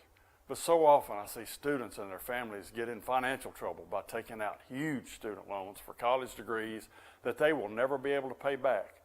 The degree programs they are pushed into are governed by rules designed to benefit the colleges and the loan programs, not the students. College doesn't guarantee a good high-paying job. If a student hasn't decided what career they want to pursue, please look at the community colleges with so many different programs and degrees. Don't start out in life with a huge college debt hanging over you. I want to see every pirate find their way to a successful career because every day is a great day to be a pirate. The Exchange is a church that is for Pearl. The Exchange exists to make the love of God visible and tangible to our city. Whether it's gifts and prayers for our teachers and students, acts of service for those in need, family-friendly activities for our city, Thanksgiving meals for families, encouragement for the next generation, or hope when people need it most, the Exchange is for Pearl. And the Exchange is here for you. Find a place to belong, grow, and serve by visiting us online at theexchange.cc. I'm Officer Kyle Carmerdale. And I'm Officer Alfred Jenkins, School Resource Officer with the Pearl Police Department, and our job is to protect students. Here in Pearl, we have zero tolerance for drivers that break school bus laws. There are 4 things to know. Stop at least 10 feet from the bus when it is loading or unloading. Don't move until kids have crossed the street to or from the bus. The flashing red lights are no longer activated. The stop sign on the side of the bus is retracted. When we catch you, you get a ticket up to $750, up to a year in jail, or both.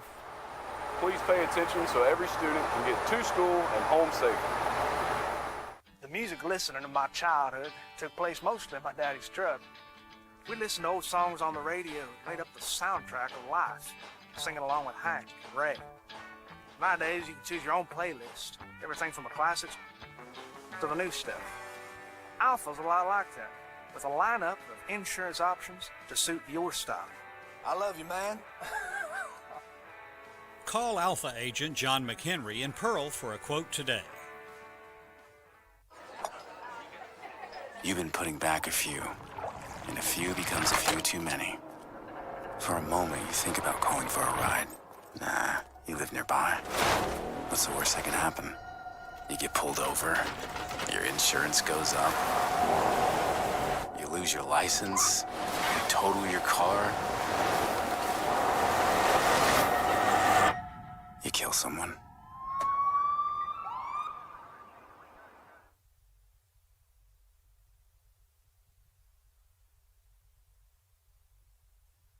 Hello, I'm State Representative Gene Newman, here to share a message to our young people and parents.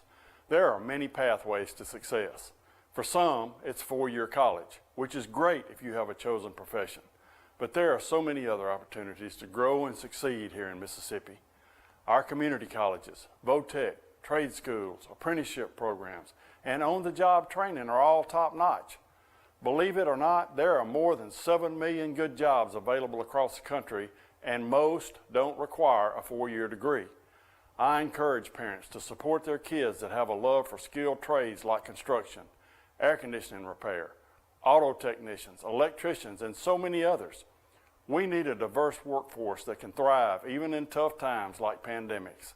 And remember, no matter what, every day is a great day to be a Pirate. At Raising Cane's, we are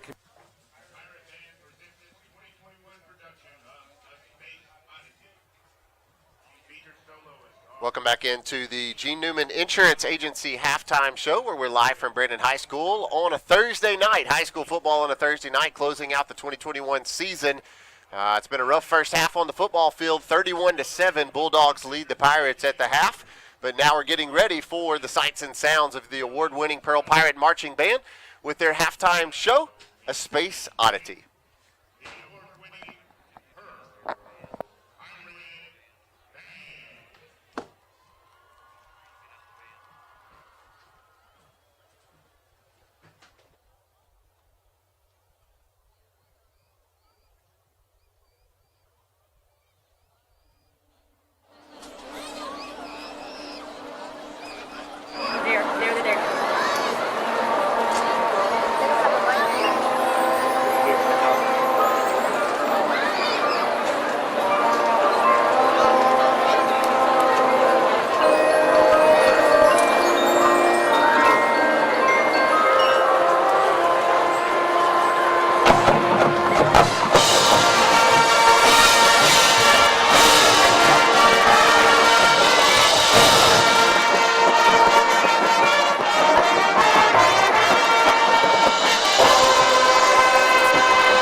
sounds of the award-winning Pearl Pirates marching band at the half of the Macon County Super Bowl. The Gene Newman Agency halftime show. It's been all Bulldogs so far, 31-7. Here's the half of it. Thanks some of our sponsors to make Pearl Pirates football possible. And we'll be back with some scores and stats as we get ready for the second half in just a little bit.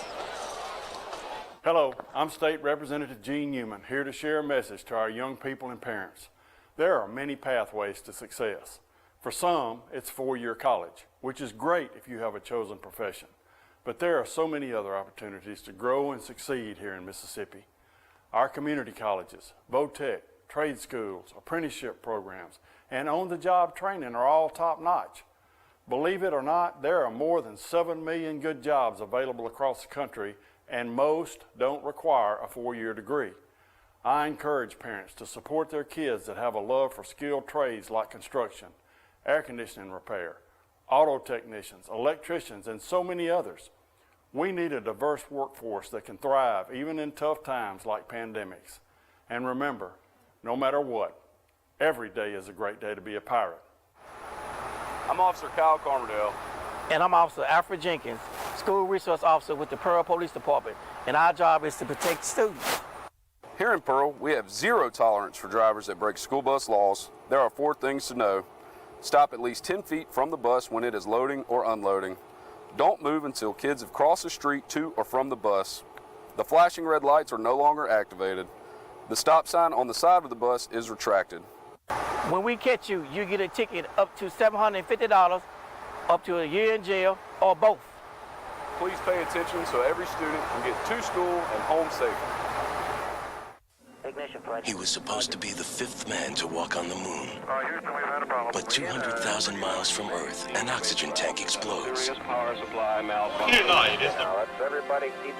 Thanks to his survival skills and leadership instinct, he helped guide the crew back home. He was Jim Lovell, and long before he wore this uniform, he wore this one.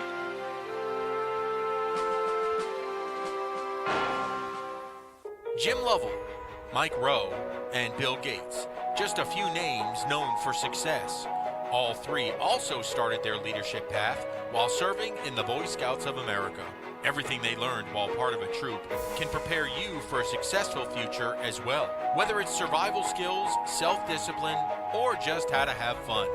If you'd like to be a part of the next generation of Scouts, Pearl has a local troop, 575, and for more information, you can call Cale Gamble at 601-594-7020 or email him at calegamble@yahoo.com. The Boy Scouts of America, be prepared. We understand an upside-down world. We understand a rogue virus, 0 jobs, and stratospheric tuition. But they're writing us off before we get to the starting line. A stalled generation? Not so fast. Who do you think is gonna fix all this? We will. We will because our future is the future. Because the life we have chosen has prepared us for this moment in history. So we're going to build bridges and hospitals in a day. We're going to save families from disaster and feed those left in the cold. We're going to do all this and more because we have an appointment with destiny. We invite you to join us. The next greatest generation is now. I'm State Representative Gene Newman with a message to young people and their parents. There are many pathways to success. For some, it's a regular college degree. But so often I see students and their families get in financial trouble by taking out huge student loans for college degrees that they will never be able to pay back. The degree programs they are pushed into are governed by rules designed to benefit the colleges and the loan programs, not the students. College doesn't guarantee a good high-paying job. If a student hasn't decided what career they want to pursue, please look at the community colleges with so many different programs and degrees. Don't start out in life with a huge college debt hanging over you. I want to see every pirate find their way to a successful career because every day is a great day to be a pirate. You've been putting back a few and a few becomes a few too many. For a moment, you think about calling for a ride. Nah, you live nearby. What's the worst that can happen? You get pulled over, your insurance goes up, you lose your license, you total your car, you kill someone. Hello, I'm State. You've heard it said, give a man a fish and he'll eat for a day. But teach a man to fish, he'll come home dehydrated, severely malnourished, and late. Some quotes are better than others. With Alpha Insurance, he won't get the old bait and switch. He'll be as happy as a dog in the sunshine. Ain't that right, Otis? And there's nothing fishy about that. Call Alpha agent John McHenry in Pearl for a quote today. At Raising Cane's, we are committed to safely serving you and your family the best tasting and highest quality chicken finger meals. This is very personal to me. I know how important it is to have a trusted, safe, and clean place to feed you and your loved ones. We will always go above and beyond all CDC guidelines, local government requirements, and industry standards. This is our promise to you. Cane's is open and we're here to serve you our hot, fresh chicken finger meals and drinks through drive-thru. Go to RaisingCanes.com for details or call your local Cane's. Thank you for your continued trust in us. One love.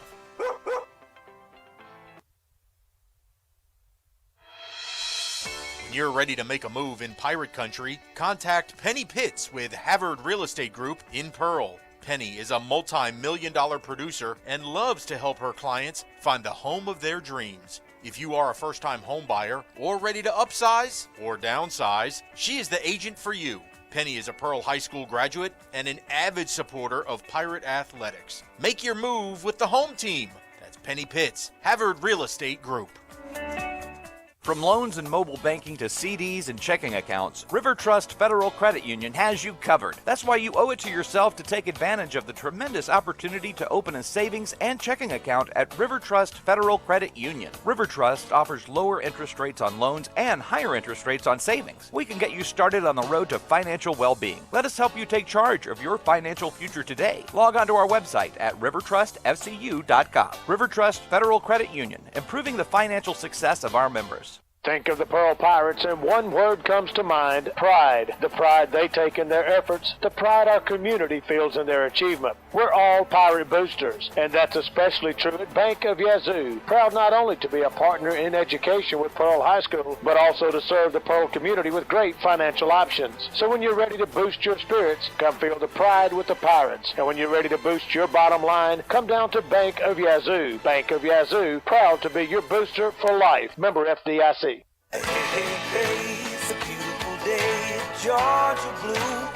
It's like a home-cooked meal. How mama makes you feel, that's what we do. Oh yeah. The time is now to make memories with all your friends. We'll be looking for you, so y'all come on in. This family around here, it's Georgia blue. He was supposed to be the fifth man to walk on the moon. But 200,000 miles from Earth, an oxygen tank explodes. Power supply malfunction. Okay, now let's everybody keep cool. Thanks to his survival skills and leadership instinct, Hang in there, it won't be he long. helped guide the crew back home. Welcome home. This really looks great. He was Jim Lovell, and long before he wore this uniform, he wore this one.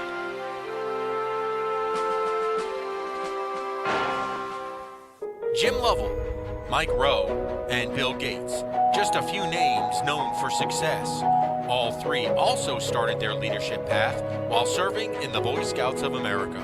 Everything they learned while part of a troop can prepare you for a successful future as well, whether it's survival skills, self-discipline, or just how to have fun. If you'd like to be a part of the next generation of Scouts, Pearl has a local troop, 575, and for more information, you can call Cale Gamble at 601-594-7020 or email him at calegamble@yahoo.com. The Boy Scouts of America, be prepared. Hello, I'm State Representative Gene Newman, here to share a message to our young people and parents. There are many pathways to success. For some, it's 4-year college, which is great if you have a chosen profession. But there are so many other opportunities to grow and succeed here in Mississippi. Our community colleges, VOTEC, trade schools, apprenticeship programs, and on-the-job training are all top-notch. Believe it or not, there are more than 7 million good jobs available across the country, and most don't require a 4-year degree. I encourage parents to support their kids that have a love for skilled trades like construction, air conditioning repair, auto technicians, electricians, and so many others. We need a diverse workforce that can thrive even in tough times like pandemics. And remember, no matter what, every day is a great day to be a pirate. At Raising Cane's, we are committed to safely serving you and your family the best tasting and highest quality chicken finger meals. This is very personal to me. I know how important it is to have a trusted, safe, and clean place to feed you and your loved ones. We will always go above and beyond all CDC guidelines, local government requirements, and industry standards. This is our promise to you.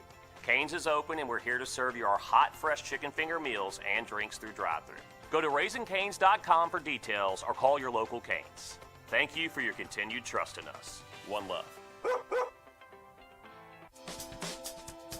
When pirates need a feast, they sail to Mugshot's Grill and Bar. Voted best burger in Mississippi for 13 years in a row, Mugshot's proudly serves fresh, never frozen certified Angus beef. X marks the spot at 2 locations on the map, in Pearl and Riverwind Drive in the movie theater parking lot, and in Flowood on the corner of Airport Road and Lakeland Drive. You can dine in, take out, or order online and pick up curbside. Check out mugshotsgrillandbar.com.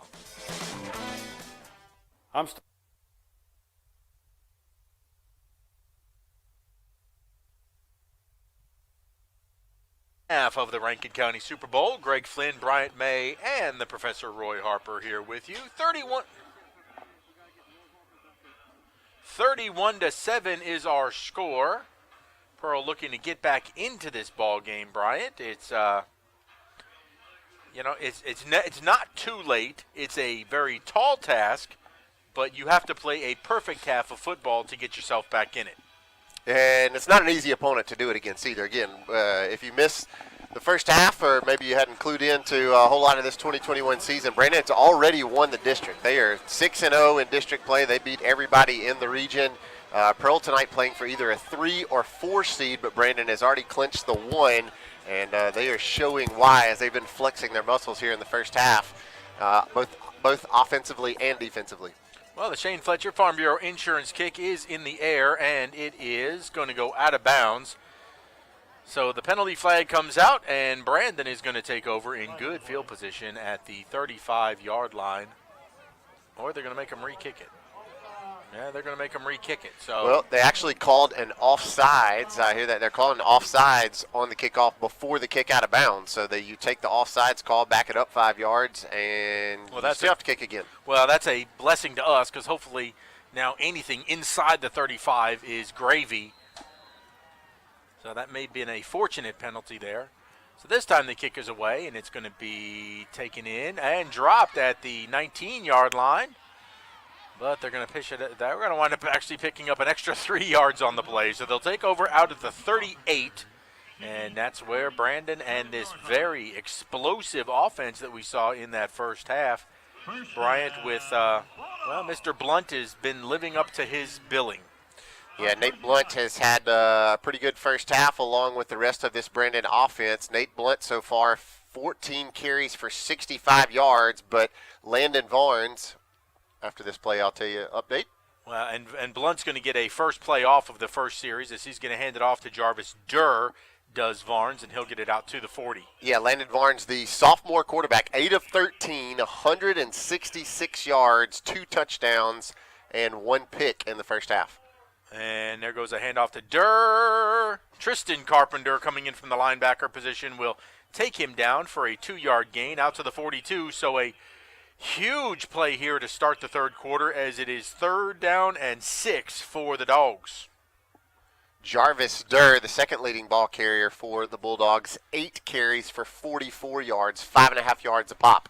Here's a swing pass out to Durr. Very well read, but Shoto whiffed, but Austin Knight is there to make the tackle, and that's going to be a 4th down, and I think the Pirate defense has held. I want to make sure that Brandon is going to send out a punt team, and they are not. They're leaving their offense on the field. Now, whether or not they actually snap this ball, don't jump. 4th down and 4. They will watch a run quick it. kick. And there's the quick kick. And nobody back there, so it will just bounce around for a while. And the Pirate defense does its job and holds on the first possession. Now we will see if the offense can do its job from the 16-yard line.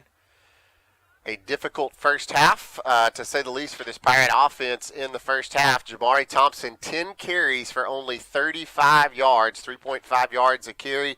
3 passes put in the air by Jay-Bird, and none of them were completed. Brian, look at this. They're going to Jay-Bird's going to split out as a wide out.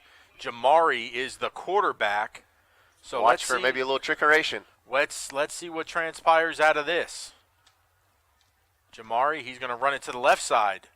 He's got a hole. He does a little sidestep across the 30-40 over midfield, and look at the T-train getting warmed up. We'll take it. 29 yards on the opening run from Jamari Thompson, and he's down on the far side grabbing that ankle, and I was just about to say how good he looked after coming up a little gimpy there in the second quarter, and you're going to see, guy just kind of came around, and he did not feel great after he came up. Looks like Jay-Bird will slide over to the quarterback. Shoto will be the running back. So more traditional look that we're used to. Here's Jay-Bird going to keep it himself. He had a hand in his face mask. He's going to get inside the 40 to the, they'll mark him right at the 40. So Renaissance Bank will move the chains again. So 2 plays, 2 first downs. And the Pirate offense starting to heat up just a little bit themselves.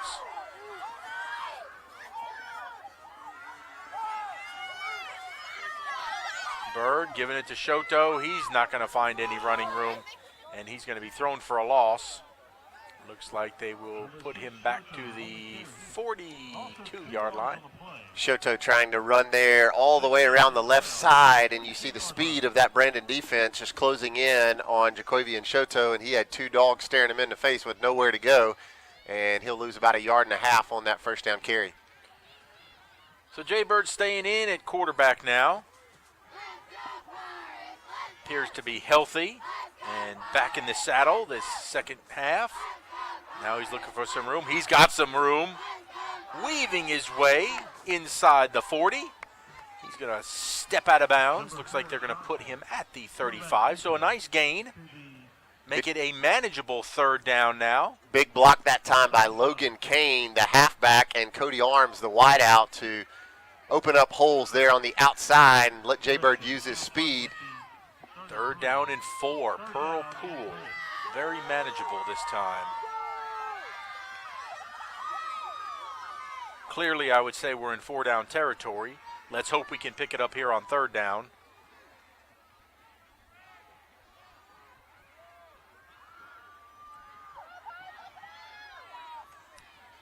Bulldogs showing blitz. Here they come. Quick pitch out to Shoto. Got to make somebody miss. He's losing ground. Trying to come back all the way across the field, and he will not. He's going to lose yardage all the way back to the 47, as that was a disaster. Yeah, that was our go-to option play, and Shoto runs into Tommy Johnson. That's Tommy Johnson wearing 88, playing tight end. Tommy trying to throw a block, and when it ain't going good, it ain't going good, and things like that happen. As Shoto a little frustrated that he ran into his own man, and rather than being able to go for it on 4th down, now it's 4th and a long way to go, so we'll see another Cody Arms punt. So 2 first downs and now a punt upcoming. Had some promise here to start the 3rd quarter. Now we've got to lean on the defense once again. That ball's going to, that's a dangerous catch in there at the 16.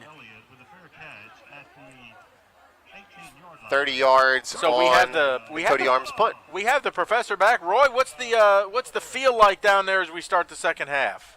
They came out with a lot of energy, optimism, and I hope it carries over. That was a tough play right there. I mean, when you have the athleticism that Shoto has, he wants to make a play, but just ill-advised to try to run around and make something happen in this game. Well, first down now for Brandon. Blunt coming out of the backfield. He's going to take the swing pass and successfully drop it. So it will be 2nd down and 10 for the Dogs. I thought we might have another pick six there. Jalen Nickelberry reaching up with that probably 6'1" frame that Nickelberry does, and almost able to knock it down. Thought he might be able to grab it and run it into that black paint down there. Justice Moore with a 84-yard pick six back in the first half. This time Barnes is going to keep it, and he's going to be ridden down to the ground. That by the Nightmare, Nickelberry. Yeah, Landon Barnes looked like he tripped there as he ran the fake into the gut of Nate Blunt, went to keep it, and Jalen Nickelberry right there on top of it. A big Pearl pull, 3rd down here on the second Bulldog drive of the second half. 3rd and 11 as Barnes will give the hard clap. Pirates won't jump, running a 3-man front. They will only rush 3. Quick throw over the middle, only rushing 3. You'd think you could get some pressure on him, but he sat down, and that will be a 1st down for the Dogs. Devin Thigpen, the leading wide receiver, just ran right past Austin Knight, kind of set right in the middle of Knight and Shoto in the middle of what looked like a zone there by the secondary, and Barnes put it right on the money and a Bulldog 1st down. 1st and 10. Here comes Blunt. He'll step into the middle, go into the second level, and pick up a big gainer on 1st down. It will be another 1st down as the Dogs are moving the chains once again. 7:37 left to play here in the 3rd quarter. It's 31-7. This time Blunt will be tackled for a 2-yard gain. Jefferson in to make that tackle for the Pirates. Blunt again. He's been the workhorse, and he doesn't seem to be slowing down, crossing midfield to the 49-yard line. So 3rd down now and 3.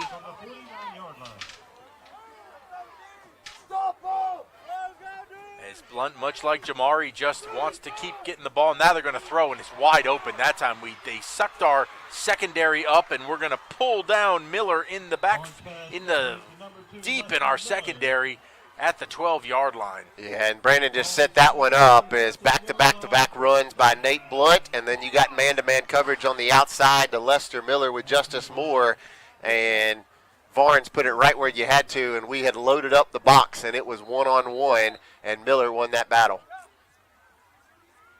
1st and 10.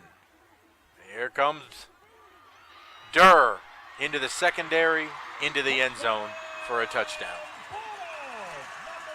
That looked awfully easy. Jarvis Durr from 14 yards out. And for the 3rd time tonight, Jarvis Durr will touch the end zone, 2 by running, 1 by catching. He had a 23-yard touchdown catch back in the 1st quarter, 4-yard touchdown run in the 2nd, and now a 14-yard trot here in the 3rd. Ballard on for the extra point. It is up, and it is good. And with that, it is now 38-7, Brandon. When Pirates need a feast, they sail to Mugshot's Grill and Bar. Voted best burger in Mississippi for 13 years in a row, Mugshot's proudly serves fresh, never frozen certified Angus beef. X marks the spot at 2 locations on the map, in Pearl and Riverwind Drive in the movie theater parking lot, and in Flowood on the corner of Airport Road and Lakeland Drive. You can dine in, take out, or order online and pick up curbside. Check out mugshotsgrillandbar.com. Back for the Shane Fletcher Farm Bureau Insurance Kick. Greg Flynn, Bryant May, Roy Harper with you in.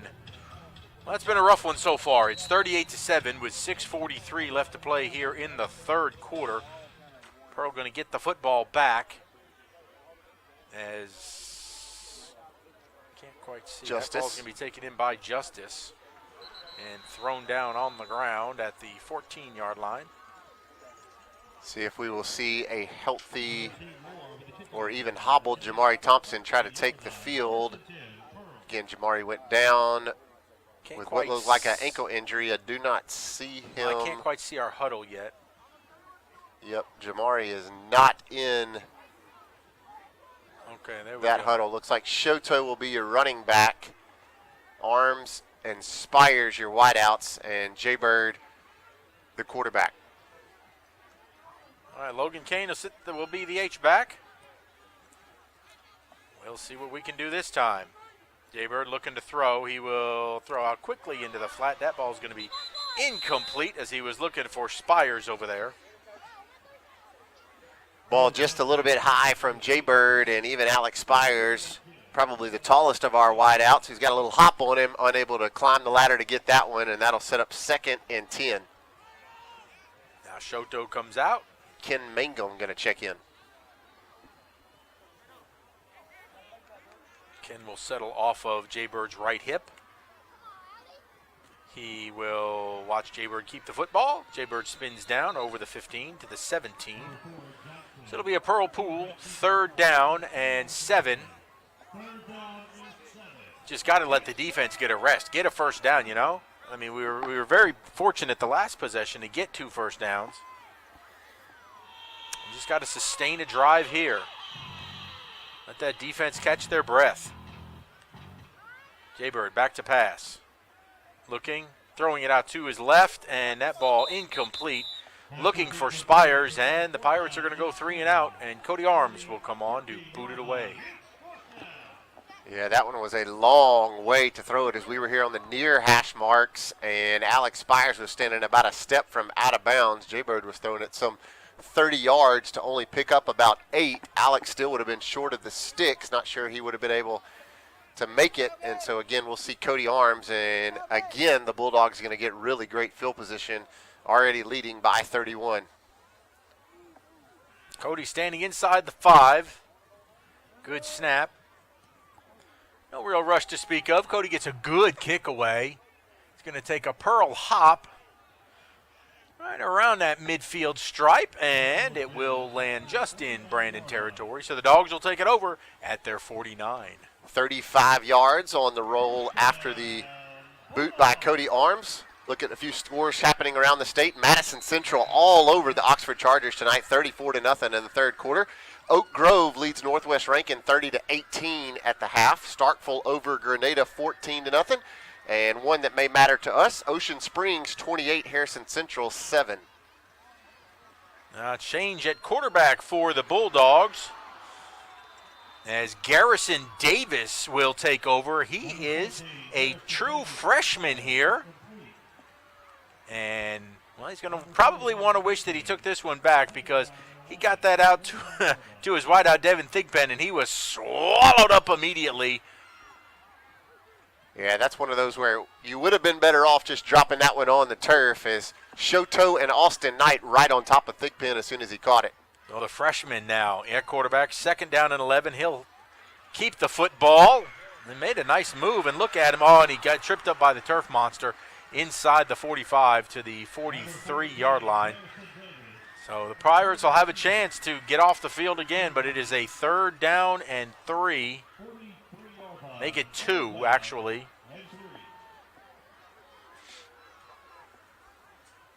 As the new quarterback in there again, Garrison Davis. And Jabron Moore will carry him, but I think he's going to carry him for a 1st down as Jabron went for a ride, and this... I think he may come up a couple of yards short, maybe 2.5. Yeah, they're going to you're mark right him there on short. top of it. What do you see? Yeah, they marked him short they did immediately. move that ball back. Okay. So on 4th down, they're going to line up to at least go for it.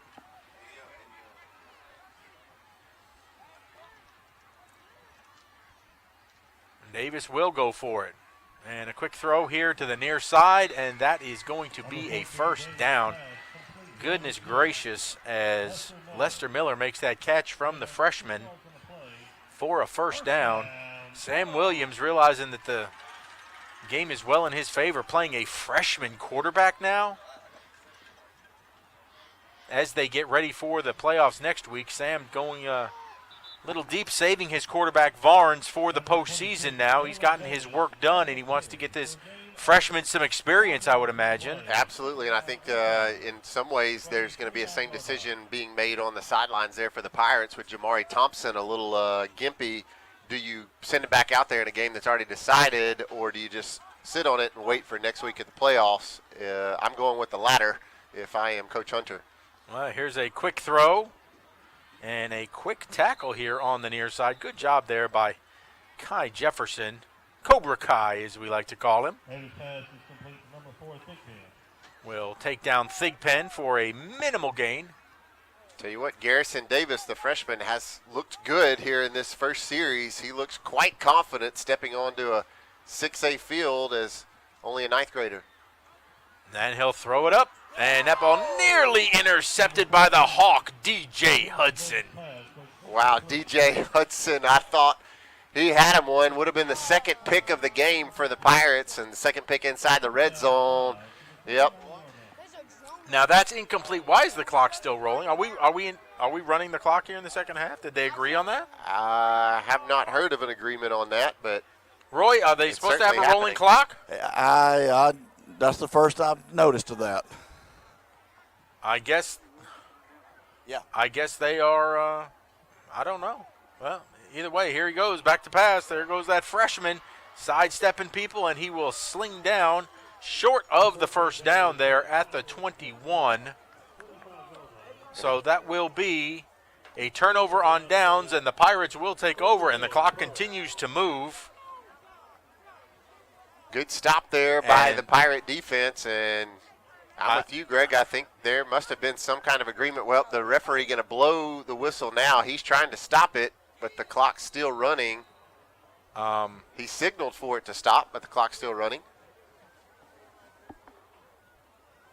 And the Pirate coaching staff not saying anything.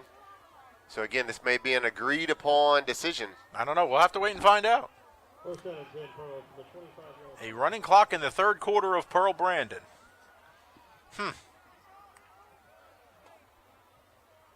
Here's Mangum turning his head in there. Pushing over the 30 to the 31.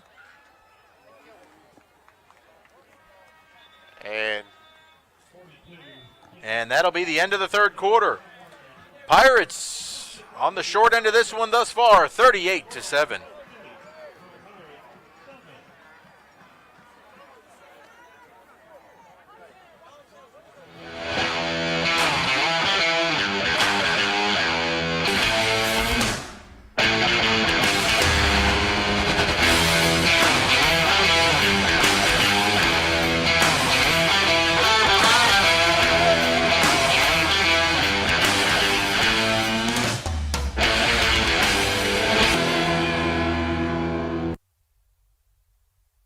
Come smile with Sky. Sky Family Dental of Pearl provides complete dental care for the entire family. Oral exams, cleanings, dentures, implants. Most insurance is accepted and financing is available. Call now to schedule your appointment. Come smile with Sky.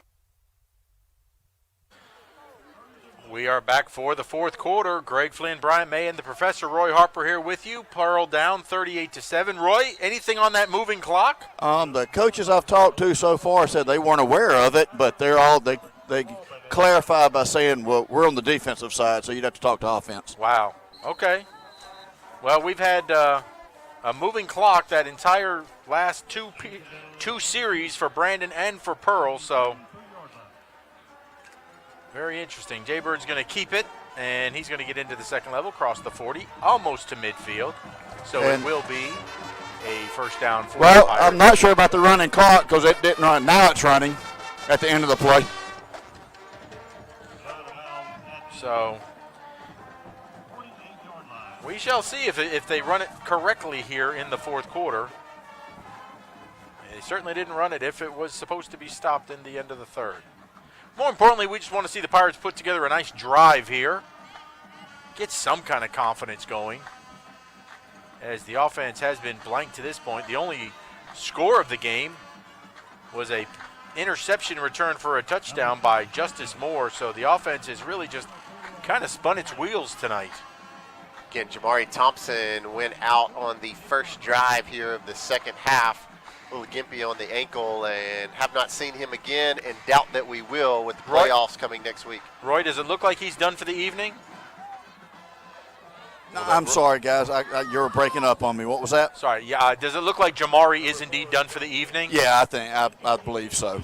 All right, so Jamari will rest it up for the playoffs next week? Yeah, he has his pads off, and he's sitting over here talking to the trainer.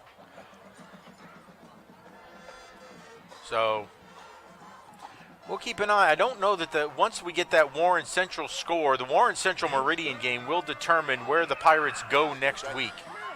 Touch on that here after this third down. And Jay Bird, and he's going to get tripped up in the backfield. How does that happen? As Ken Mangum can't hold that block there on DeAndre Washington, and it will bring up fourth down. So it's going to determine, the Warren Central Meridian game will determine where we go next week. So if Warren Central wins, we go to Ocean Springs, and Brandon's going to jump off sides and should give us a first down via the penalty. So if Warren Central wins, we go to Ocean Springs, because we would then be the number 4 seed as we lose tiebreaker to the Vikings. As you remember, we lost that weird 3-0 game over there in the River City.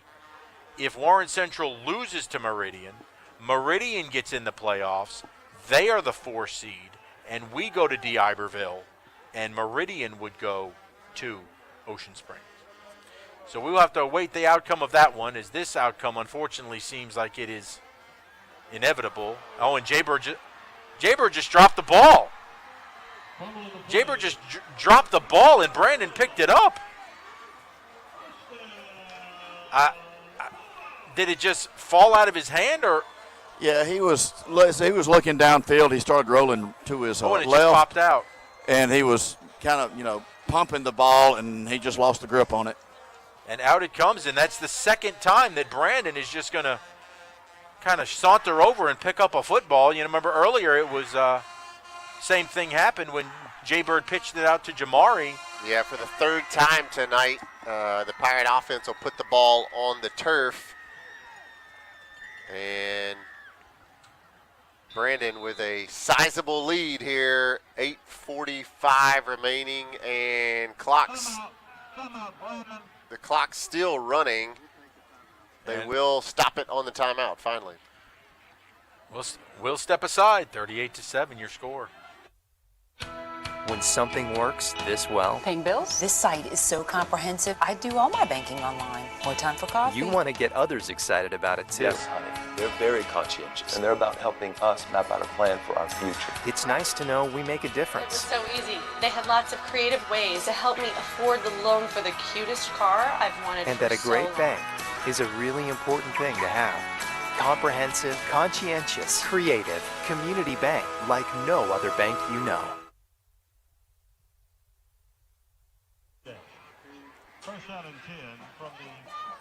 So Brandon will take over, 1st and 10, and the clock is once again moving. So it is a rolling clock here in the fourth quarter. I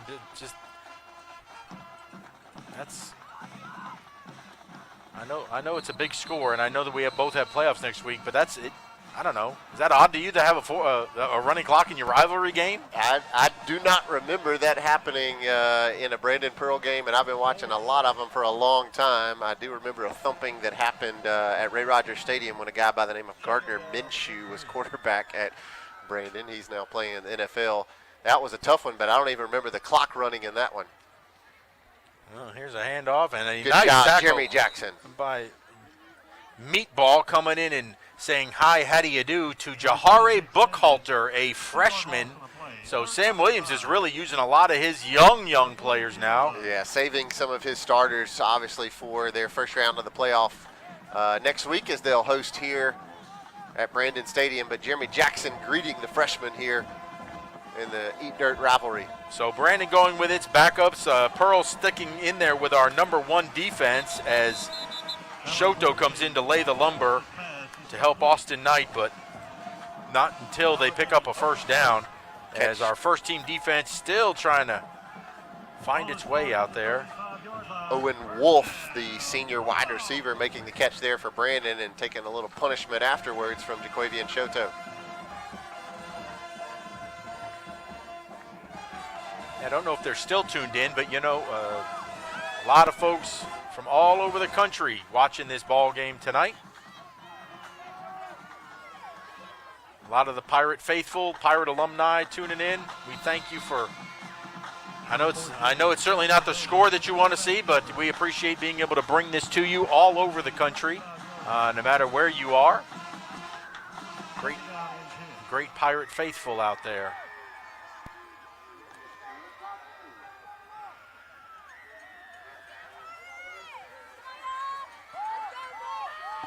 On second down, there's a handoff and a run up the middle. That's Buckhalter looking for some room. Not that time, and Jeremy Jackson just a little gimpy. Yeah, he's not been 100% all night, regardless of how good he looked on that tackle a while ago. Just that ankle is not full strength. Ken Mangum makes the tackle, and Ken is really emerging, only a sophomore, but he's played running back and D-line tonight. And that time, well, there's Austin Knight, and there's Nickelberry, and Austin will drive him to the ground. So it will be fourth down. And 5 minutes and 45 seconds and counting left in this contest. 38-7 your score. Brian, was the Meridian game Warren Central tonight? They're all supposed to be tonight. The 6A games are supposed to be being played tonight.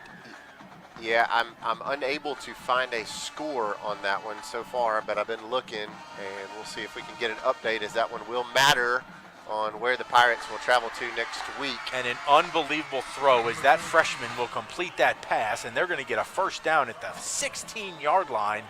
Yeah, Jimmy Jackson he can't give it anymore, as he's going to hobble off, and we will sub in. That's going to be number 75 for the Pirates, Jaquarius Childs. Here comes a run to the left side. Pirates will stack this one up this time, and Austin Knight. That is one young man that is continuing to play his heart out late in this game. There is no quit in the Knight Rider. That is for sure. No, and that's why he has led this team in tackles for most of the year. 76 tackles coming into tonight for Austin, and he's a guy whose motor does not stop no matter what the scoreboard is, and he's the kind of senior leader that you love to have if you're a head football coach. Throw over the middle. Oh, and that's complete inside the 5. And that's going to be a first and goal, as it doesn't seem to matter who's in at quarterback for Brandon. Goodness gracious. Just slings that in there. Yeah, Garrison Davis throwing BBs that time right across the middle to Wolf, who got stuffed there at about the 2, or is actually going to say about the 4-yard line. But this Brandon offense has been clicking on all cylinders all night long, and we're going to have a quick equipment timeout on the field. Well, they're going to say it's a timeout, but the clock's the clock still will moving. not stop.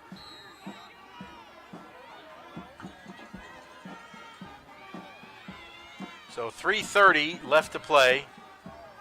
Just keep him out of the end zone here. There's a nice play there. Look at Ken Mangum. He is playing so hard, and Austin Knight. Those two are our players of the game. I mean, if we had players of the game tonight in a losing effort, it would be those two gentlemen. Austin Knight is just unbelievable with his effort, and Ken has been both sides of the football, just hasn't let up one single bit. Yeah, Ken, a guy who did not see the field a whole lot for the first half of the season, came in and played some running back at Petal after we had a couple of guys go down, and tonight he has played great on both sides of the ball. Trying to keep him out of that end zone with 2:50 to play. That was third down. They will. That ball's going to be marked. And guess who is at the bottom of the pile? At the 3, Austin. You bet. Austin Knight. God bless that young man. Roy Harper, this one's going to hurt for a while. It is. It is. We were talking about it in class today, and my kids were asking me, my senior year, did we lose? And I was like, of course not. We beat Did Brandon. Yeah, we did not lose. We beat Brandon my senior year. But there's a good stuff, and there's who Ken. else? Yeah, number 21. Man. But this is going to sting. But we need to remember, we have 3 seasons. The first season is our non-district games. Then we play the district season. Now we're in our playoff season, and so we're going to have to just get over this one and come back strong next week, and then just go all the way then.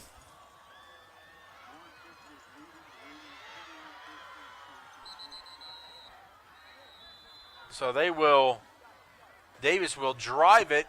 He's going to be short, and it's going to be a turnover on down. So Pearl will keep him out of the end zone. Frank down in the booth. What was that score again? Warren Central. Right now, Warren Central leading Meridian 21-14. If that score holds, then Pearl will be going to Ocean Springs next week with 5 minutes to go in the game. That being played over in Meridian. Ocean Springs is a really good ball club as they were leading Harrison Central earlier tonight. Now, wait a minute. Now look at this. Now, magically, we're going to stop the clock with us with the ball at the 1 yard line?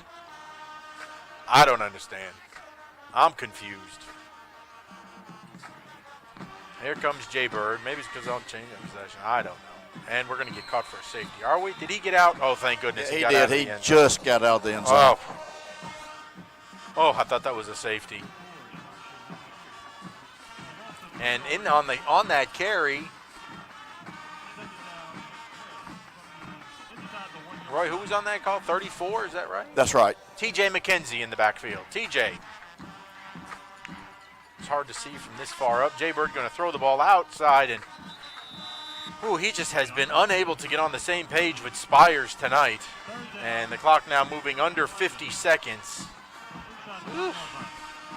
Assuming that score holds there with Warren Central and we do travel to Ocean Springs, Greg, after tonight, Ocean Springs will be 10-0 on the season. So we will travel down to the coast and face an undefeated ball club looking to give them their first loss if we want to have our season stay alive next week. And Jay Bird will chuck this one into the turf as he scrambled out. He was very fortunate not to step on the end line. And it is now 4th down, but we don't have to run another play, and I don't know that we will. As we have, I just don't know.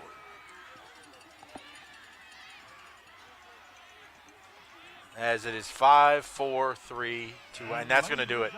That's going to be your ball game, as Brandon is going to be victorious in this Rankin County Super Bowl, 38-7. And the Pirates are going to have to lick their wounds and get back on it quickly, as there is no time to wallow in this defeat, as the playoffs are a week from tomorrow night. And again, it appears that we will be headed to Ocean Springs, as you see Justin Hunter shaking hands with Sam Williams, the first-year head coach of these Brandon Bulldogs. Yeah, I'm at the 40, away from the scoreboard. All right, Roy is at the 40 on the right-hand side, as we will await to see if we can get a word with Coach Justin Hunter. Come on, Kobe. We'll just transition straight into our Mississippi National Guard, Army National Guard post-game show. As well, Frank, you can feel free to take that score down there anytime you'd like. That's we kind of have a good idea what that final score was. I can see the media getting a word with Sam Williams over there. And well, Brian, I just don't know. What do you do now? Well, I think you go home, you lick your wounds for a night. You know, I think you got to do your best to just put this one behind you and wipe everything clean. Again, you go into next week, and it starts, as Roy said a while ago, a whole new season where it's win or go home, and do your best to put this one behind you. You may not even practice the 24-hour rule with this one. It may be more like the 2-hour rule to put this one behind you and get a good week of practice in and get ready to take it down to the coast to kick off 6A playoffs next week. Oh, I agree. You don't do the 24-hour rule. You go home, lick your wounds, take a deep breath, and then start watching film on who we're going to be playing next week. Well, I tell you, the oddest part to me is we've lost in 2 weeks we've lost our offensive identity. You know, and I know that the competition is very good. Okay, so Oak Grove very, very good, Brandon very, very good, but we have completely lost our offensive identity. You know, we were a great balance, and then it's just like, where'd it go? Yeah, I know. You know, it's tough. A lot of the last couple of games, I believe that the situations we've gotten into early has dictated how we've had to play, and it's gotten us out of our game plan, and we're being more reactive than proactive. And so we just need to settle down at the beginning, and I think we'll be fine. You know, last week, Coach even said that they may have stressed a little too much. The kids were tight. This was a big game. Again, may have been the same scenario as last week. We got behind early, but, you know, we're just going to have to see how they respond. Yeah, I mean, Oak Grove jumped out in front, and it did change what we had to do. Certainly Brandon tonight jumped out on us early, and it changed what we had to do. And, we ran the ball a lot early, for whatever that game plan was, but we tried to trick them, either, confuse them, stuff that they hadn't seen before, but it just set us too far back in a hole, and I don't think we could ever recover from that. And, man, I just worry about the confidence of our offense going into the postseason. Right, yep. Right. Yeah, I think that the deficit was a whole lot to get through tonight after the way Brandon scored often and early. Roy's got him over there on the 40. And it was a whole lot to the right. Try to recover from, and I believe the professor has caught up with head coach Justin Hunter, maybe some other media over there as well, trying to get a word with him. And we'll see if Roy can get a word with the head coach after a difficult loss tonight. All right, guys, I'm here with Super Bowl. Yeah, I'm here with Coach Hunter. Coach, tough loss, big rivalry. Hey, could y'all? We're on camera up there. Thank you. Tough rivalry, tough loss for a big rivalry. What do you tell your players? I mean, how much you can say, they play with more passion, more energy, and in a game like this, especially to start off, you got to start fast, which is why we took the ball, and turned it over the first drive. And we just didn't play tonight. When we needed it most, we just didn't play with the energy we needed to. The execution. We turned the ball over. We didn't tackle. I'm not a negative Nancy, but we didn't do many things right tonight. Well, I know you have your 24-hour rule. Do you waive that tonight? Because I was talking earlier, we start our third season. The first season was the pre-district, second season district, and now we're in the playoffs. So there are some good things to look at. We're not finished. So do you waive that 24-hour rule and start planning for Ocean Springs or whoever we may play? Or do you just still stick to the 24-hour rule? That's a good question. On Thursday night, it changes a little bit. Obviously, we'll bring the guys in tomorrow. We'll watch film, and we'll move on. I'll probably be, I'm going to enjoy my kids for a little while. It's a school night, so we'll have to get them onto the bed, and I'll probably be up watching us, see if we can fix our issues, and then probably move on to our opponent. So we already have some film on both of the ones that we might play. So I'll probably move on tonight. Probably be about a 2-hour rule. Well, that's kind of what we talked about instead of 12, maybe 2.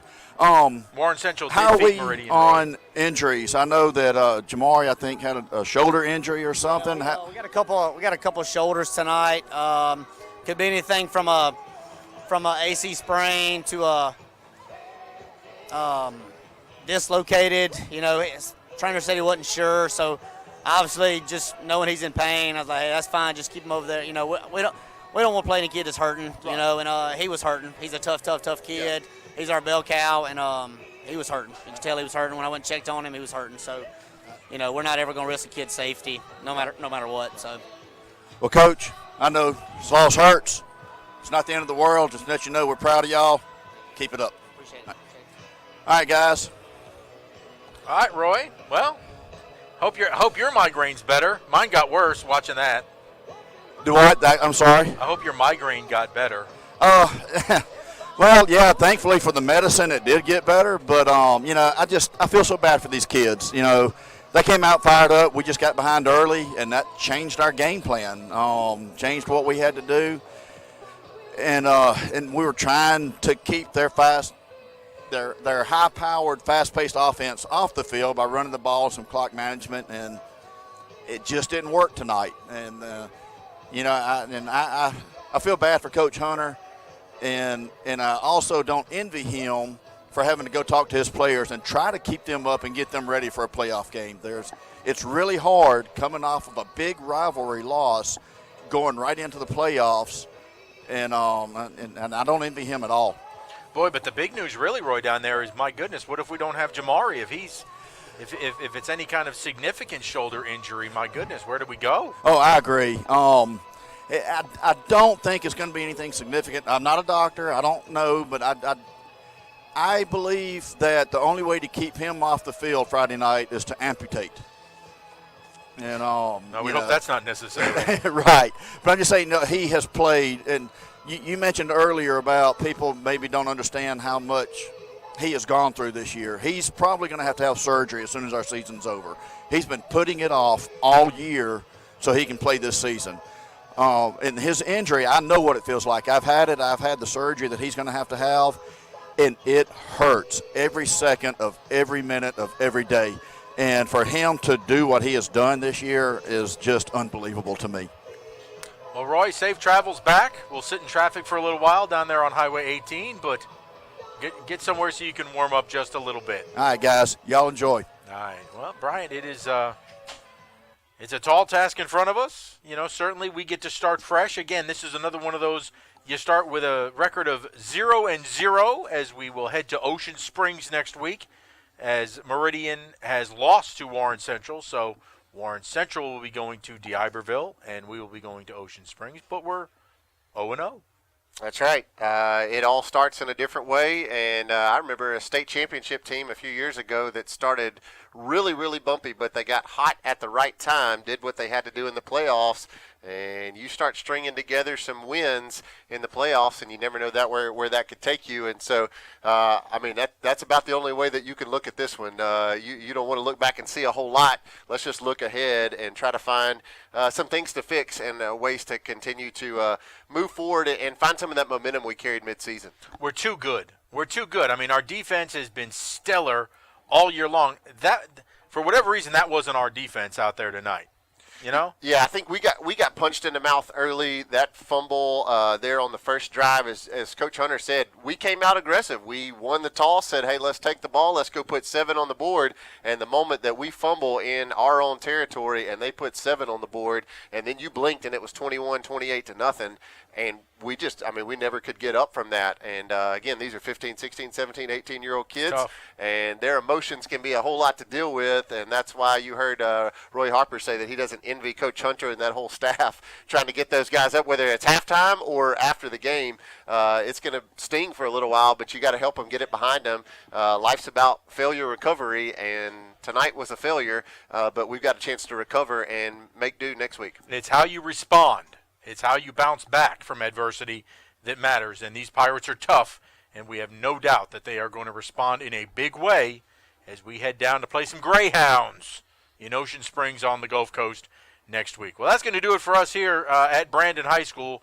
For the professor, Roy Harper, down on the field, Bryant May, I'm Greg Flynn, folks. No matter what, even after tonight, every day is a great day to be a Pirate.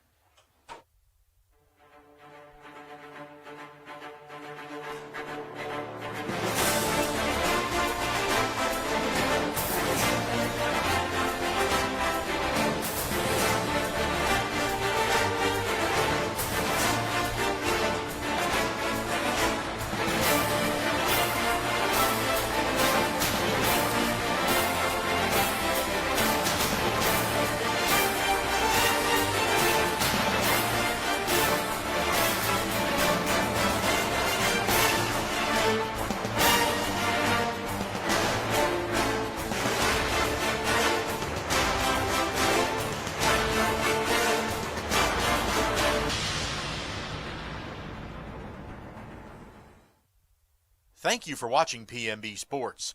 The preceding broadcast is copyrighted by Pearl Municipal Broadcasting for the private use of our audience. Any other use of this broadcast without the written consent of Pearl High School or PMB is prohibited.